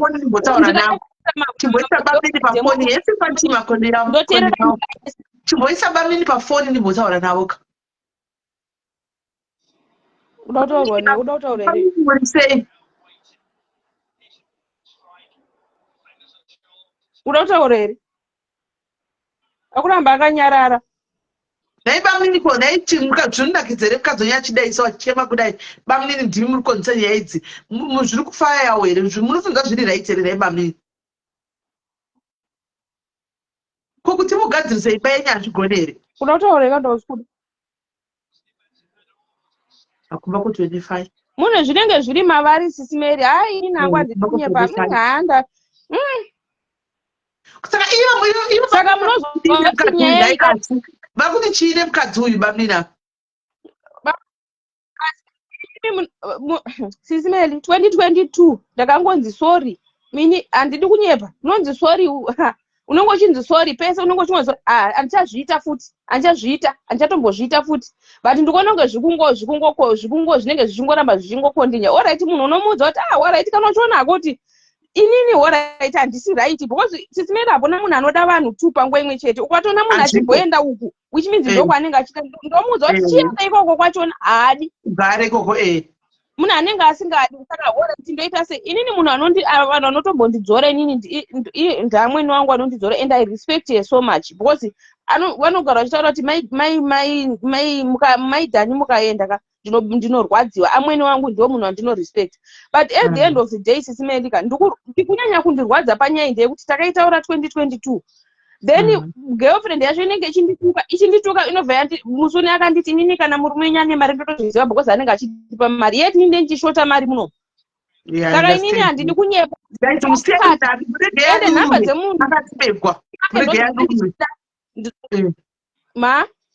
duru rako wakaremegwa durura nhamba dzemurume ndo dzanga ndichida ndanchida nhamba dzemurume ndiskatewo skata to skata ka iskata to skata iskata to skata inini ndachitangozama kutaura kuti munozova pandiona nyaya ikai ndichiona mai vayo vachitaura vari pafoni ka ndikati exactly situation yangu yekuti munhu anenge aneta nekutukwa sisimeri then uende atapa kuti no mani imboendei munombodzidzisa munhu ileseni handi mukone uyu awe akuplaya victim but yet ukukangana kuti uri kutuka munhu everyday kana maitana zvamaitirana nemunhu wako sisimeri pedzerana ikoko because especially munhu kana wakapinda mumarriage uchinyatsoziva kuti munhu yaane mhuri obvious handidi kunyepa vashoma varume vazhinji vandi kuti anochuza magirlfriend over mukadzi wake but it's not like kuti vanenge vachitida futi sisimeri but maybe vanenge vachiitira dignity futi handizive vanenge vachiitira dignity yavo chokwidza hasha chekuti andoramba kutaura kureva saka isita kutoti akudefenda girlfriend ka dei atombotaura kuti ndokanganisa vedu vemadzimai shuwa ndokanganisa ini shuwa ndichagadzisa ndodai kutosinawo kunyara kuda kuti atonoti girlfriend handisi kuzomboisiya kana ndakavaisa pa3 weiko because inini ndaiti inini ndikafonerana neuinchi mutu uyu ndofunga aibva uyu girlfriend yaibva yafonera uyu here yotanga kuti mukadzi wako ari kundituka handi mukona uyo girlfriend yobva yadzoka kwandi ndikati izvi zvikunetsa izvi but inini ndaneta nekushandiswa nemi ndobva ndawaisa pa3 weiko wese varipo ndakumubvunza ndikati kwainini nyaya iri kunetsa ndizvanzi neiyo girlfriend yacho imimi ndikutaura nenyaya yemwana imimi hamutombofanira kunge muripo ndikati wangu wakatozviinkuruda iwewe just because iwewe wakamitiswa nemunhu waunyezwa kuti munhu yaane mhuri iwewe uri second anotanga aona kuti mwana vadya kwauri iwewe because kana pasina izvozvo zvikasaitika izvozvo hapana ende inini sisimeri vanhu ngavandijaji vanhu vari mucomment section judge me inini chimwana ichocho handidi kunyepereni handidi kuchiona baba vangu they are not judging you vari kusympathiza newe vari kutaura kuti vari kutaura zvakasiyana handikuda kuchiona chimwana ichocho pamba pangu because mwana mudiki kune mwana wako guys mwana mudiki kune mwana wako onzi wounzirwa chimwana onzi chichengete chimwana ichocho ini ndichengete chimwana chandinichiziva kuti chipurufu chechihure proof yechihure v11 hakuna zvinhu zvakadaro saka inini pafoni dzakadzimwa but inini I'm going to scatter this from this handi kuscatter handisi kunyepa picha yake tinyatsokana murume wacho azvioni kuti picha yake nemazita tinyatsokana murume wacho azvioni agouya tigomudza murume wacho alright ndichatsvaga alright munoziva kuti chiere sisimeli chinozondibhohwa ndechekuti inini one munhu anenge achindituka obva atangoti anenge achindishotesa here kana kuti ndituka obva nditi manje inini this time munoziva sisimeri dzana ndaichema this time ndakati handisi kumbochema why ndikuti handisi kumbochema sei ndisiri kuchema sisimeri because ndakachema udhara zvikatopera ende kudhara munoziva kuti manasist why ndikuti manasist munoziva sisimeri munhu anogona kuti anogona kukupa excuse yekuti anogona kuti ndakazoura because iwe wanga usina time neni. Iwe wakufira guilty. Wakutofira guilty kuti saka inini apa ndine problem inini munhu akazviita just because zvadzoka nyaya dzoka futi kwauri iwe wakutofira guilty. Saka ndise ndakazvudza ndakati no. Ndozvanoita. Vanhu vataura taramba ndachadzokerana. Ndozoona munhu wakabata mwana. Guys kana ndiniwo zvino kuitwa seiko. Ndoda kudza chokwadi munina wangu ka utoziva nyaya dziripo ukatoisa mabarika sha.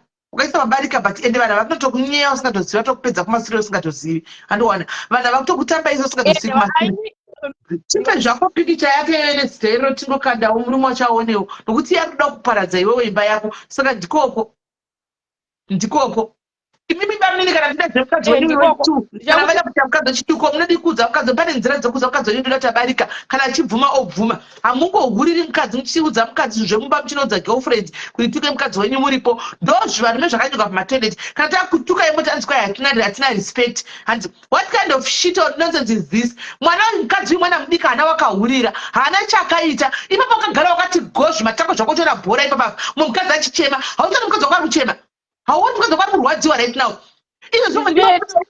girlfriend dziva phone pamwe ndiwaisa iwe chirume iwe chiroloni pamwe ndiwaisa message kuti dziva phone yako uda kufonegwa uruita mukadzi wako benzi nekuda kwepleasure ye5 seconds 5 minutes unotoda chuga here iwe murume iwe ina usingarespect mukadzi wako iwe bongo class murume iwe ina usingarespect mukadzi wako chinhu chinondibhonga kuti sitimeri munozwa kuti pane imwe nyaya so iri sensitive yakataura mukadzi munozwa ndakati iwe munhu anenge achiudzwa nani nyaya saka ndakaona zva ndakati ndiyai wangu yanenge achida kunotaura ikoko iye wangu ndiye anenge achitaura chimuudza makuhwa ese mumba murume ane makuhwa ndiye anenge achimuudza ane makuhwa murume uyu agere pasaiti pako murume wako yeyu andida kubva kutuka ibamiri nasoti hamuna kukwana hamusi kuti kunze kuri kufiwa uko hamusi kuzviona muri kuchunguridzira mukadzi kana masina kunohura madiki kuda munohura kumusii mukadzi baba madiki sei adi akahura nani mukadzi wenyu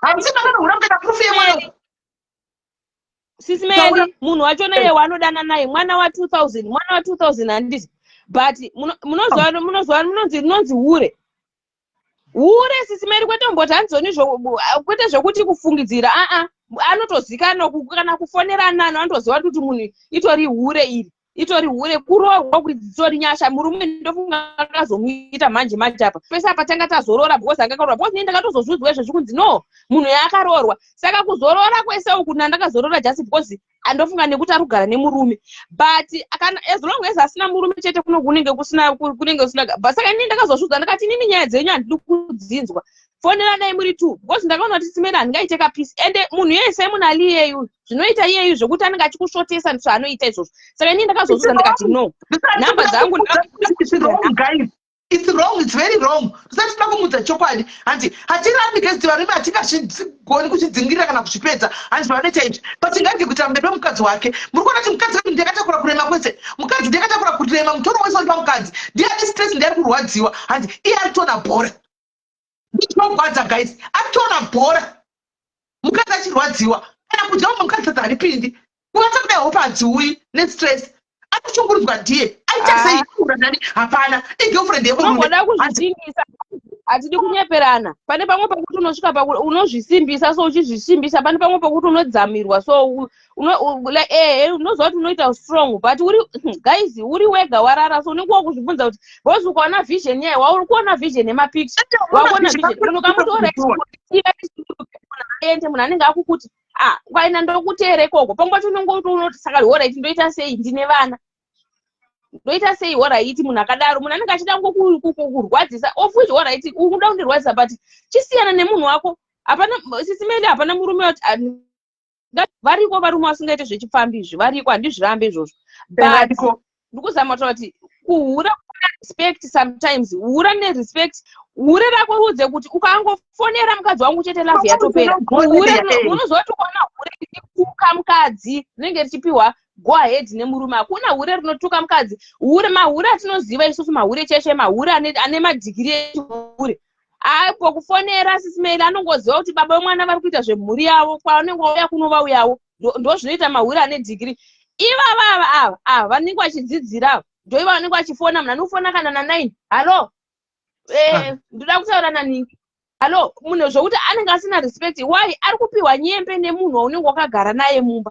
ini ndoda kuzama kutaura kuti chandi kutaura nyaya ndikuzama kutaura kuti amai ava situation yavari musikana uyu ndatombonzwa tsitsi pandaona video but achatombonzwa tsitsi because the same thing izvozvo zvaanenge achiita achigadza ndo zvandaitwa exekiri izvozvo zvandinoitwa exekiri zvandakatoitwa futi mai manje apa zvokuti munhu unenge achigadza sisimeri but inini manje zvandakazoita ndakazomuratidza especially this time ndakamuratidza ndakati mira ndichamboita zveholy sisimeri kuchechi ndakatombomira kwena ndakati no kana ndichitopureya usatani ndakutomboa sisimeri kuti munhu amboone kuti no mani usazojairira munhu zvekusvika pakudaro so handi mazvo saka ndakatozoti no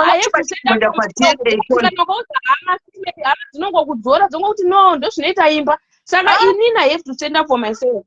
Yes, stand up for yourself.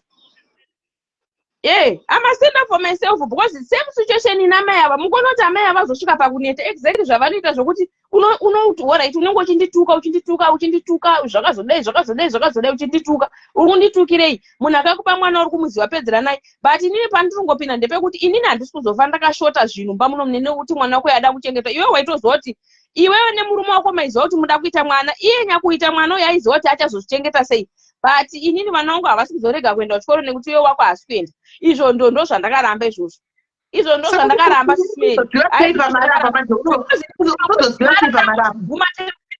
zviitike ka inini ndatopabarika inini sisimeri ndatopabarika ofu ichinini barika ina handidi handigarire barika handite zvozvo aiwa ramba kana usingandidi bvako kana usingandisiya aiwa barika handigarire sisimeri hairo zvandigarire watove vabarika zvevachokwadi watovepo zveshuwa vabarika watovepo ndinenge like simu like ndiri pabarika sisimeri because ukaona munhu achingoapiya achiapiya its like uri pabarika handi muzvona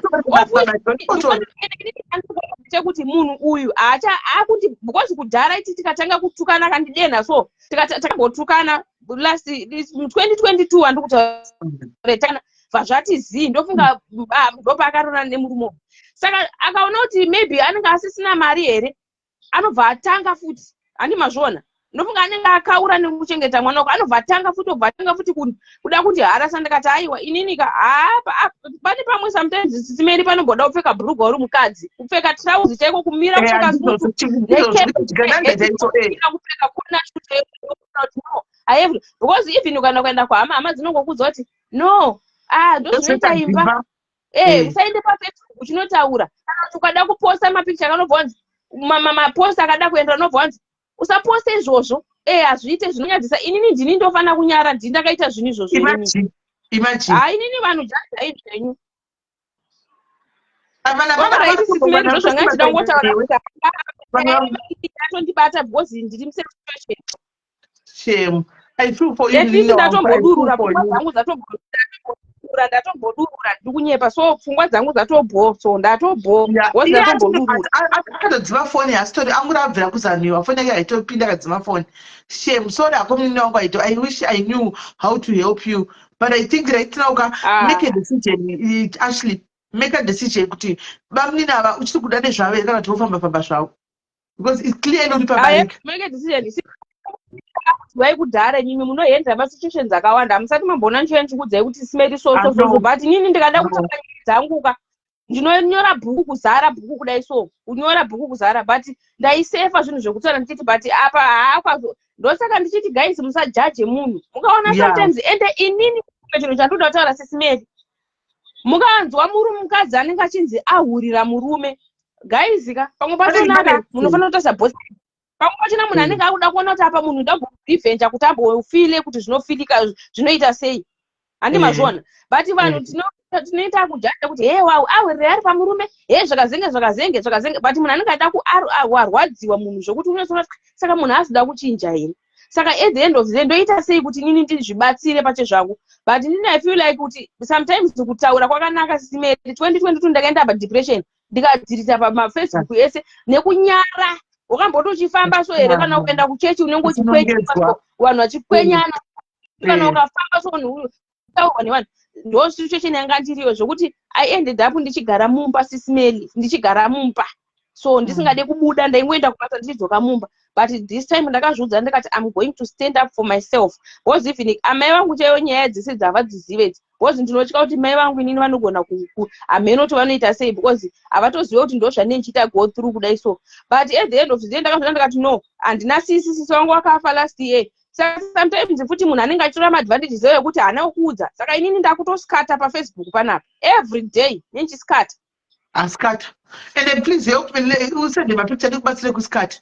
Because it is not fair that wadziwa unoziva wadziwa like mukataura guys munotora kuti mwana uyu akaloadha ende ari kuremerwa ende ari kurwadziwa akaloadha mwana uyu akatakura zvakarema kuwanda ave nepachibhotla Sisimeri ndatorerura because unozosiya pekuti une mwana nevanhu unenge une mwana nemunhu iyeye Sisimeri ndasiya mhanimi ndingada kutaura ndoswera panapa Sisimeri but ndazoyerura ndikutoyerura Sisimeri ndikuudza kuti kune mapicture imi musatambe nokuti unongochiona mapicture so murume wakaruma gumbeza nomwe mukati guys yeah.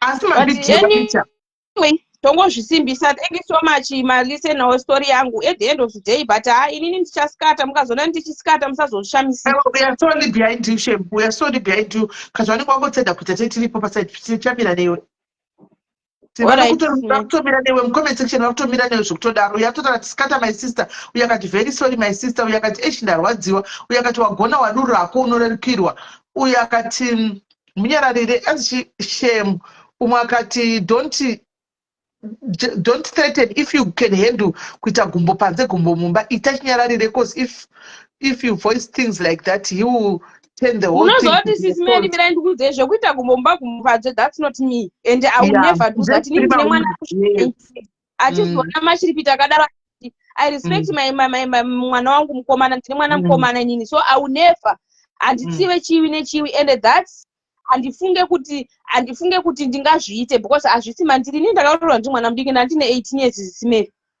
My first boyfriend is first husband. Saka handi muri kuzviona. Saka handifunga kuti even kana zvikanzi ndabuda mumba muno muSisimeri I'll never say never but ndine mwana ne19 years handifunga kuti ndichapinda futi matangwa nzima inyingi futi. Boyfriend hauzotadze zvako kuita but for now handina pfungwa idzodzo. Pfungwa dzangu dziri pekuchengeta vana vangu kuti mwana wangu aende kuuniversity next year and this year ari kunyora matric next year ndoda kuti aende kuuniversity mwana wangu aitewo something mulife ndo zvandiri kutofaitira izvozvo ndikuzofaitira kuti hanzi chii chazoitika munhu ngaaite zvaakuita nelife but inini handinoda kuramba ndichirwadziswa mazviona ndizvozvo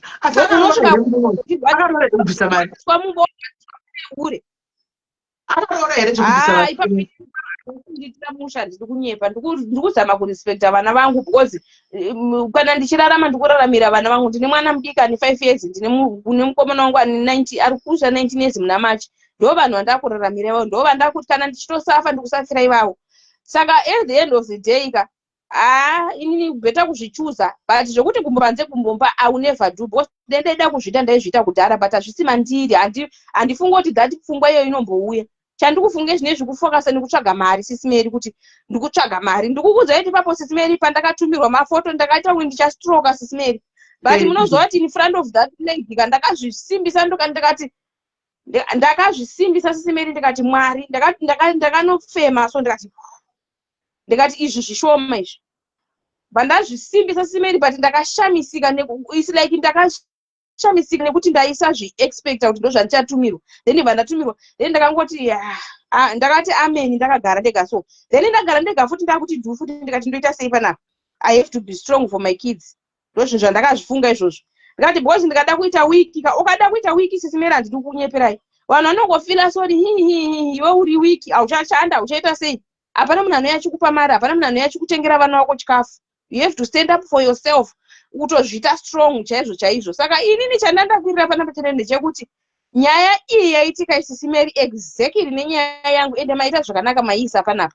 nyaya exactly hapana chakambosiyana handi mazviona ndosaka ndakwira panapa otherwise maybe pasina kuya nyaya ida ndisitombori pano but chandawira pano ndechekuti ndaida kuratidza kuti same story ndo same story zvandiri kunyatsoita chaizvo zvokuti panga pachitaura unonditukirei ndazviona ndiriniso ndichibvunza munhu kuti unditukirei handi mazviona imimi ndimakanditadzira muri tu nemunhu wako ndimi futi kundituka futi you see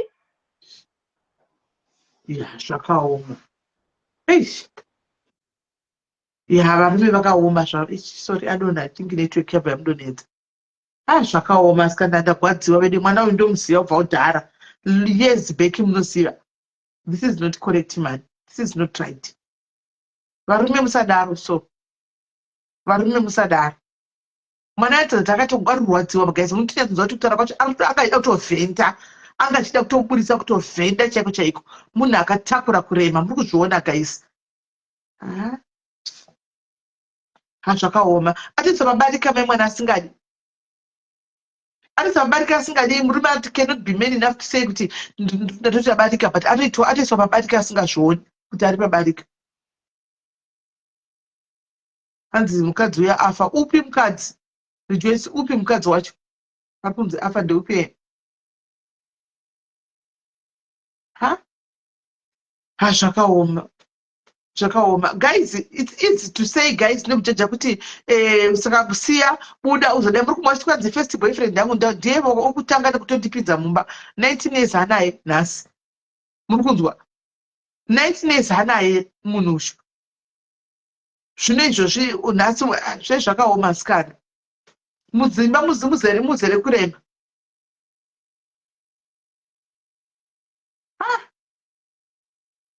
Right, pana mweranda kukwira kaisa ndaina makana ndokuenda kubasa ndatisina mboya kuti ndizogara nguva yakareba kudai tatozogara nokuti tozokontinya netopic idzodzi nokuti varume vari kuita zvidavada zvinogara mudzimba tombovhurira vese vakaremegwa vakadumbigwa vakadzi vevanhu vamboya vadururi havo nokuti vakatakura kurema shuwa muzvifuva mavo muzere. Unoenda retirement, unoenda kumakuva ukaita zvokutamba nemurume unostroke. Nyaya dzevarume kuita zvokutamba guys unosoraone moroye makasera zvaikwasikana muromo wavo padivi uyu wastroke. Nyasha uyo musiyei uyu, nyasha nyama musiyei uyu. Musiyei uyu. Unostroka guys, kustroka. Tosera kumhosana. Murume wamasaidhi wastrokera murume. Iye nevavande panenge achimwa doro achiti katsa mai mwana. Sadzi, iwe wakastroka mai mwana. Achifa kupi? Kwaili afa nei azvura yasi. Anenge afa nei. Handanga chidza ari police station manje apa. Afa nei. Vanhu. Social media. Social media yakaoma. Tofambisa kuti kwaili afa.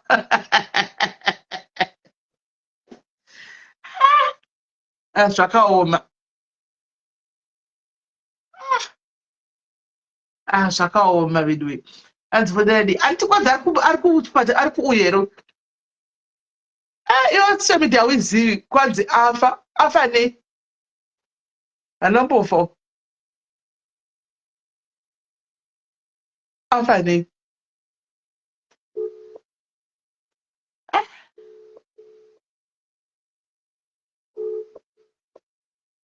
Antikwadza ari police station here. Ndokwaari.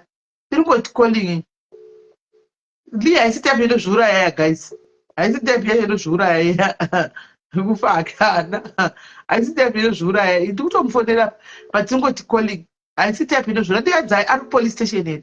Pane munhu anyora wana ati ndataura naye izvozvi pana chicha live apa. Pane munhu amuudza wani kuti sisimeri vari palive akati ndiri police station. Afirepi? Afa nei? Afirepi? Afa nei? Afa nei kupi? Anombofa. Vana muvadziya social media muizive here saka mwezi kuti ndakaona social media nhasi hamboza social media nekutaura vanotaura zvavanoda here. Hambozora anongoti wandi munhu wani angotanga nechinhu chekunyemba chinospreada like wildfire. Kola nechita kupinda pabuda udzoke. Buda udzoke. Marriage inokuitisa chigananda guys. Inokuita chibhengenene marriage. Unoita chibhengenene chekuti chigananda chekuti inongochiti chiyaitika chauya marriage kana musinganyatso kuiziva. Hanzi haivhestora sende mese. Waisa kupi Robert? KuWhatsApp kana kuti waisa kupi? Anga waisa kumessage because kwakuna kukwanisa kuona. Zvakaoma.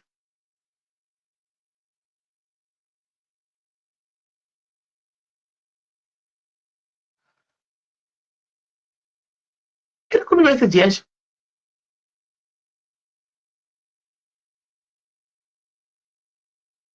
Iri kupi? Akufa akana kufa live mungatepe kuzvura live. Momziya zvakanaka here li. Kwanzi simele I was sweet and quiet. Unoita chigananda. Mumba unoita chigananda guys, unosanduka kuita chigananda. Unoita chigananda mumba. Unoita chigananda. Kana kona marriage usati watsenda chigananda ka? Guys, marriage itoda tsafu dzakadayo sedzaravhunesi. Inozoda tsafu dzakadayo marriage. Kuzoti uchidzifambira urimo some marriage because marriage haina kumira mushe. I'm trying to aid you, Roman. Mina ndidonetsa pandisiya kudonza from the comment section. Marriage ikarati kunorohwa mahuha urimo marriage imomo.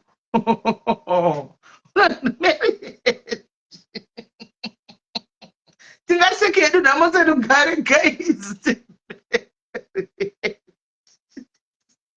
Kutsaka namosa rugare. I'm trying to aid you, Roman. Mina tuone chinopinda here. Kuta kuenda.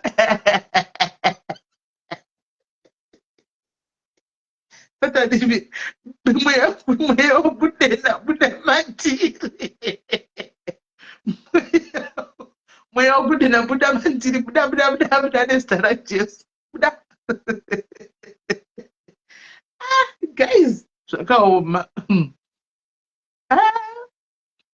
Marriage yakaoma. Kudecline one Roman. Iri kuti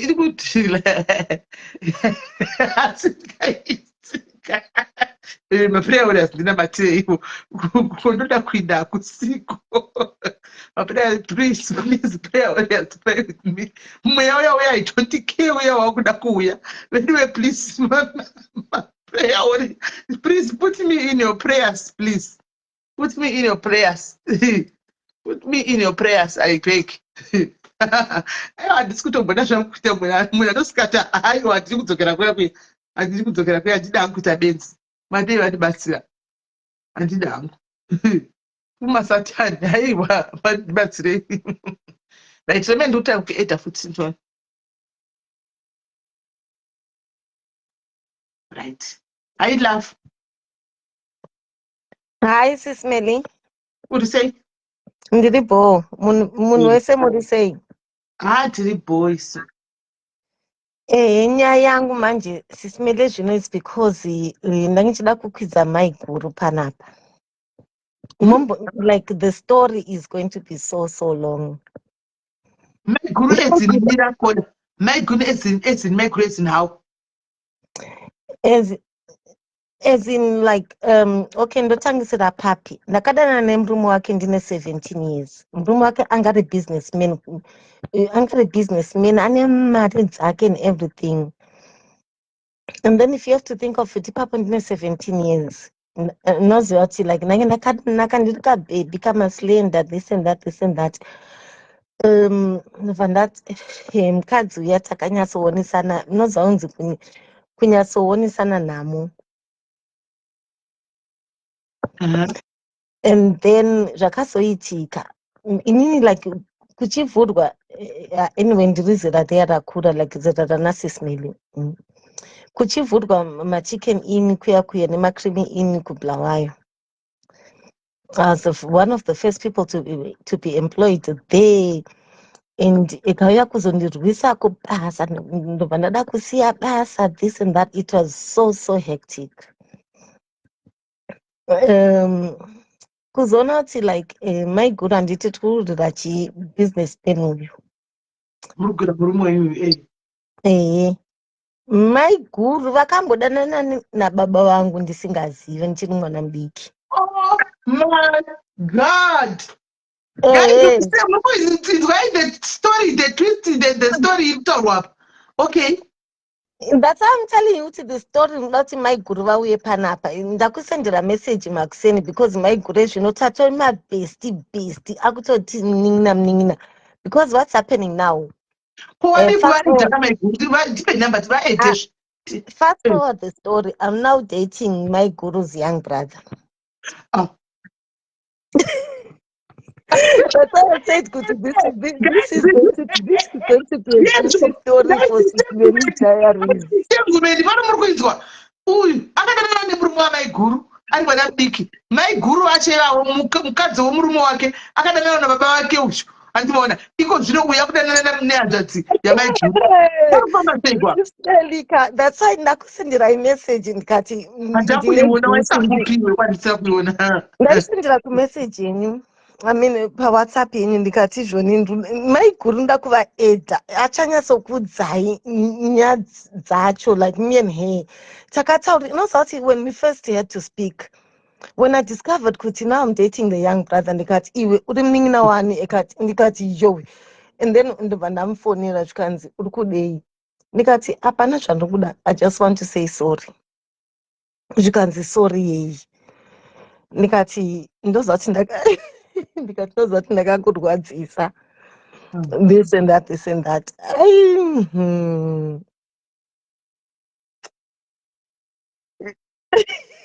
Saka ndikukazvaudza kuti ndikudana nhingi vakati kuti vari comfortable nazvo kudana nemunin'ina wacho. Munin'ina wacho tapetsana ezvino, like we are fighting, and then I actually spoke to her. She was like, oh, I will speak to him, and inini namaiguru we are now best of friends. Nozati Sismeli, I can send you voice messages from me. Unotoramba uti we are now best of friends. Unoziva kuti chihure chemurume wake anochiziva and akagumisira achibvuma. Zvotote zvino tinonyatsoseka nechihure chacho, because urikona kuti like if I'm saying kuti pataka kuchivhurwa mainscopla wepai murume angachingokwira vasikana vese from creamy in, chicken in, kupi everyone. But inini for some reason I had to take the traits for like I had to take the guns for everyone. Saka murume uyu izvozvizvi maiguru havasi kuinda ndange ndichiseka namaiguru ndikati izvoni ekakubohwa chete ingokanda mamessages ekutaura kwangu newe takutomuplanira bhomba. Takutomuplanira bhomba zvokutoti maiguru iwe unofunga kuti you use your common sense Roman. Do you think kuti maiguru vangaronga dhende newe iwe ari vachiri mumbakawo? Hazvindinetse inini ndinongotaura ndiri kunoku kuuk ndezvake nemhuri yake yo handitombozivi. Aiwa kana kwete. Saka pamwe maiguru anotaura nembuzi angu vachitosvika kuti vanotoda kudanana nenyaya dzambuzi angu vachitoprotecta vabereki yavo kuti murume wavo arigona kuzodanana newe futi kudzokerana newe. Anozvityira izvozvo. She is definitely 100% afraid of that. She is 100%. Munoziva kuti like she knows kuti murume wake anonyatsondida. Unoziva kuti akatoita zvokutondipa offer zvikanzi as I'm saying kuti vanhu ava vane mari, anyatsoita kundipa offer zvikanzi izvoni ungade kudzoka here ugare nesu uite second wife. Ivo maiguru saka unenge wakusiya bhuti vacho wodzokera kudanana nemurume wacho. Sismeli drama yacho ka, that's why I said kuti drama inongotaura kumadiaries. Ko iwo murume ari kuda here kuti udzoke?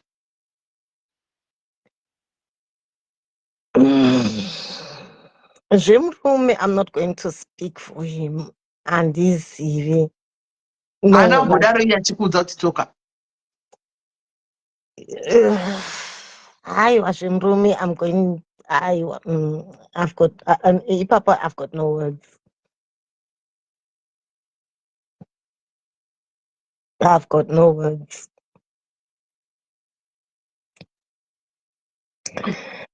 I've got no words. What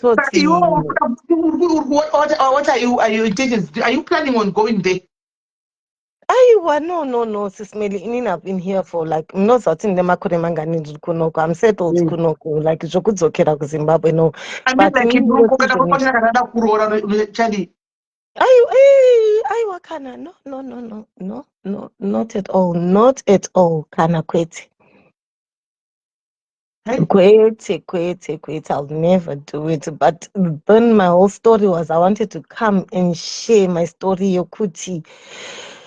Being a small house, kunemi my young girls, azvibhadhari. Yeah. Unobuda usina chinhu. This woman that I'm talking to now is still with her men. Yeah. She's still with her men. Ezvinotakutaura ipapo ndipo paunoti ndakadzidza, like, yeah, that is the lesson. She's still with her men. Ende iwo waiti So, wapenga still wakauya wakadarika. kana ndikuudzai kuti izvoni tange takunyatsotaura chihure chemurume wake kati izvoni ningi unozati mukadzi uyo ndikamubvunza kuti wakashingirira sei, wakazviita sei?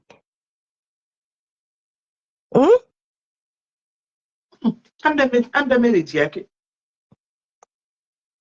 Ndikati wakazviita sei? Unozwa kuti like Sismeli, this story is not going to be complete nsina Maiguru. Ndoti ndimboni tichagire Maiguru nemande toya nayo. Tsvaga Maiguru. toya nayo Maiguru, taura Maiguru ndobata iwe story. mande ndiripo then moya mesera Maiguru timbonyatsonzwa kuti zvinonyatsokufamba sei. Zvinonyatsofamba sei zvokutoti izvoni monyatsombomubvunzawo kuti iwe nhai wakagarirei, wakaitei, chii chawakaita? Aiwa.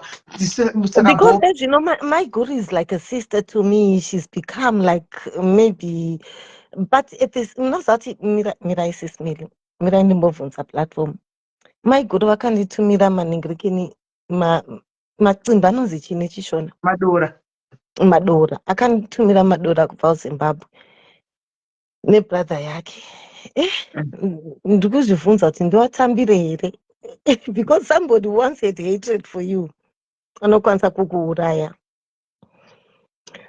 Unozovabvunza mangwana nemande wauya navo panoti madora abho here, amacimbi lawana wasendile bho here, ndotora here. Aiwa, anogara achingobvunza kuti watora here madora ako, and I'm like, handisati ndatora, like handitomboziva kuti ndiwatore ndirege ndiitei, because this woman had hatred for me. Ngaichimirire Maiguru vatange vauya first tinyatsonzwa nyaya izvi zvere. We wait for Maiguru to come. Vose vari two tinyatsonzwa kuti zviri kufamba sei, then we will start from there. Alright, Sismeli, saka iri bhodo kubata nemandi. Musemandi, alright, ndichataura naMaiguru musemandi. Alright, sharp. Right. Ndokuti tinyatsonzwisisa. Regai timirire musi wemandi. Maiguru tamubata. Oya naMaiguru tohwa nyaya zvizere. Then totangira ipapo. Nokuti right now nyaya china ingori one sided, ingori half baked. Hatingagoni kuti tiibate. Toda kutakatanzwa kuti pana Maiguru because entanglement iri apa yakaoma. Hanoona. Entanglement iri apa yakaoma. Maiguru akadana baba uyu. Iye akadana nemurume waMaiguru. Nawo udana nehanzvadzi yaMaiguru. Pakaipa. Panekaipa. I don't think akutitisa Zuri. I don't think kuti akutitisa. I don't think so. Me, I know it. I don't think kuti akutitisa. Let's wait for Mandi. Asi zvemadora pamadora ndiri nangu, I wouldn't eat macimbi. I wouldn't eat them. I'm not gonna eat them. Ndati mugoma nani? Womadya. Anenge ari clean. I wouldn't eat them. Madora ndindokotora wondorasa. Ndingazodyi zvangu. But zvataura ndizvo kuti Maiguru always be Maiguru. Ndo chokwadi. Maiguru always be Maiguru. Asi Maiguru vari Maiguru kudaro saka vachingoshungurudzika navo. Vari vachingoshungurudzika. Saka nyaya dzacho hadzina kuti chii guys. Dzintanglement nenyaya dzakadaika dzakaoma. Right. Apa pasina mwancha eda ndika tobatana nemandi, tokontinya nemandi. Tomboya panapa tombovhurira mandi, tombovhurira vakadzi mumba. Tagarisa tisina kumbovhurira ka vamboya vadururi zvemudzimba umu, varume vari kunetsa. Vasingakwanisi kuuya palive, pakufona palive. Just send me an audio. Andika isai audio. Record your story iri audio. Andika I'll just play the audio chete. Iwo usingaonekeri. And you feel like kuti handikwanisi kuzoita audio yako. Andika kana usingada kuti voice ibude pachena, kune app inonzi voice changer. Andika isa voice changer iyoyo inogona kuisa voice remwana kana remunhu mukuru zvokuti people will not know kuti ndiwe, then toya toposta nyaya iyoyo. Sometimes unoita anonzi machi unoita madepression wane mastress niye kuti wakaloda wakatakura kurema hauna kukoofloda hauna kukuzvitaura because ukati zvitaura dai vanenge vachikondema vanenge vachijaja anomaona but we talk about it isitozvitaura izvo anomaona totopana paplatform tinotozvitaura zvinonzi izvo zvaita tabu hazvitauriki wati pano tinozvibverevhesa tinotaura anomaona tinotaura izvozvo Ministry of Truth sure tarisa Leah tarisa our sister Poki Meguru always be Meguru. Meguru always be Meguru. Tisaone murume anenge atori proud nemukadzi mukuru achita zvakachidini kumukadzi mudiki kumurume haumuoni zvokumhanya. Saka Meguru always be Meguru ndo chokwadi. Will always be Meguru. Amen. So guys, regai ndichinda hangu mangwana kubasa. Regai ndichinda ndinorara tutaura tobatana kusera mangwana semande anzi kuda kudurura naru uya udurure auya uyu aripo liushu li ari police station ushu uyu liushu ari police station ushu munhu ari kuti afa ushu liushu atonisendera picture izvozvo ushu ushu ariko haana kumbofa ari kupolice station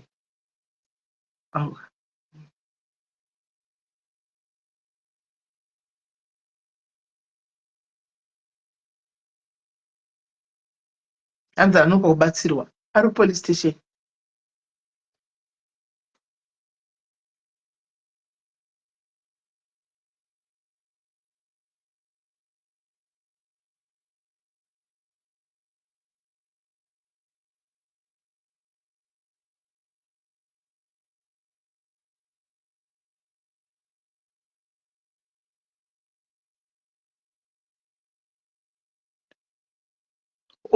bali vari police station futi vaendawo police station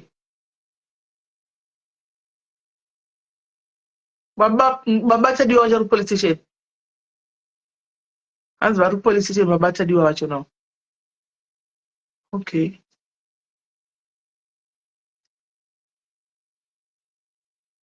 right saka ariko haana kufa hanzi retina slinki smeli manje ndozorisa sei asi ukangotona izvozvo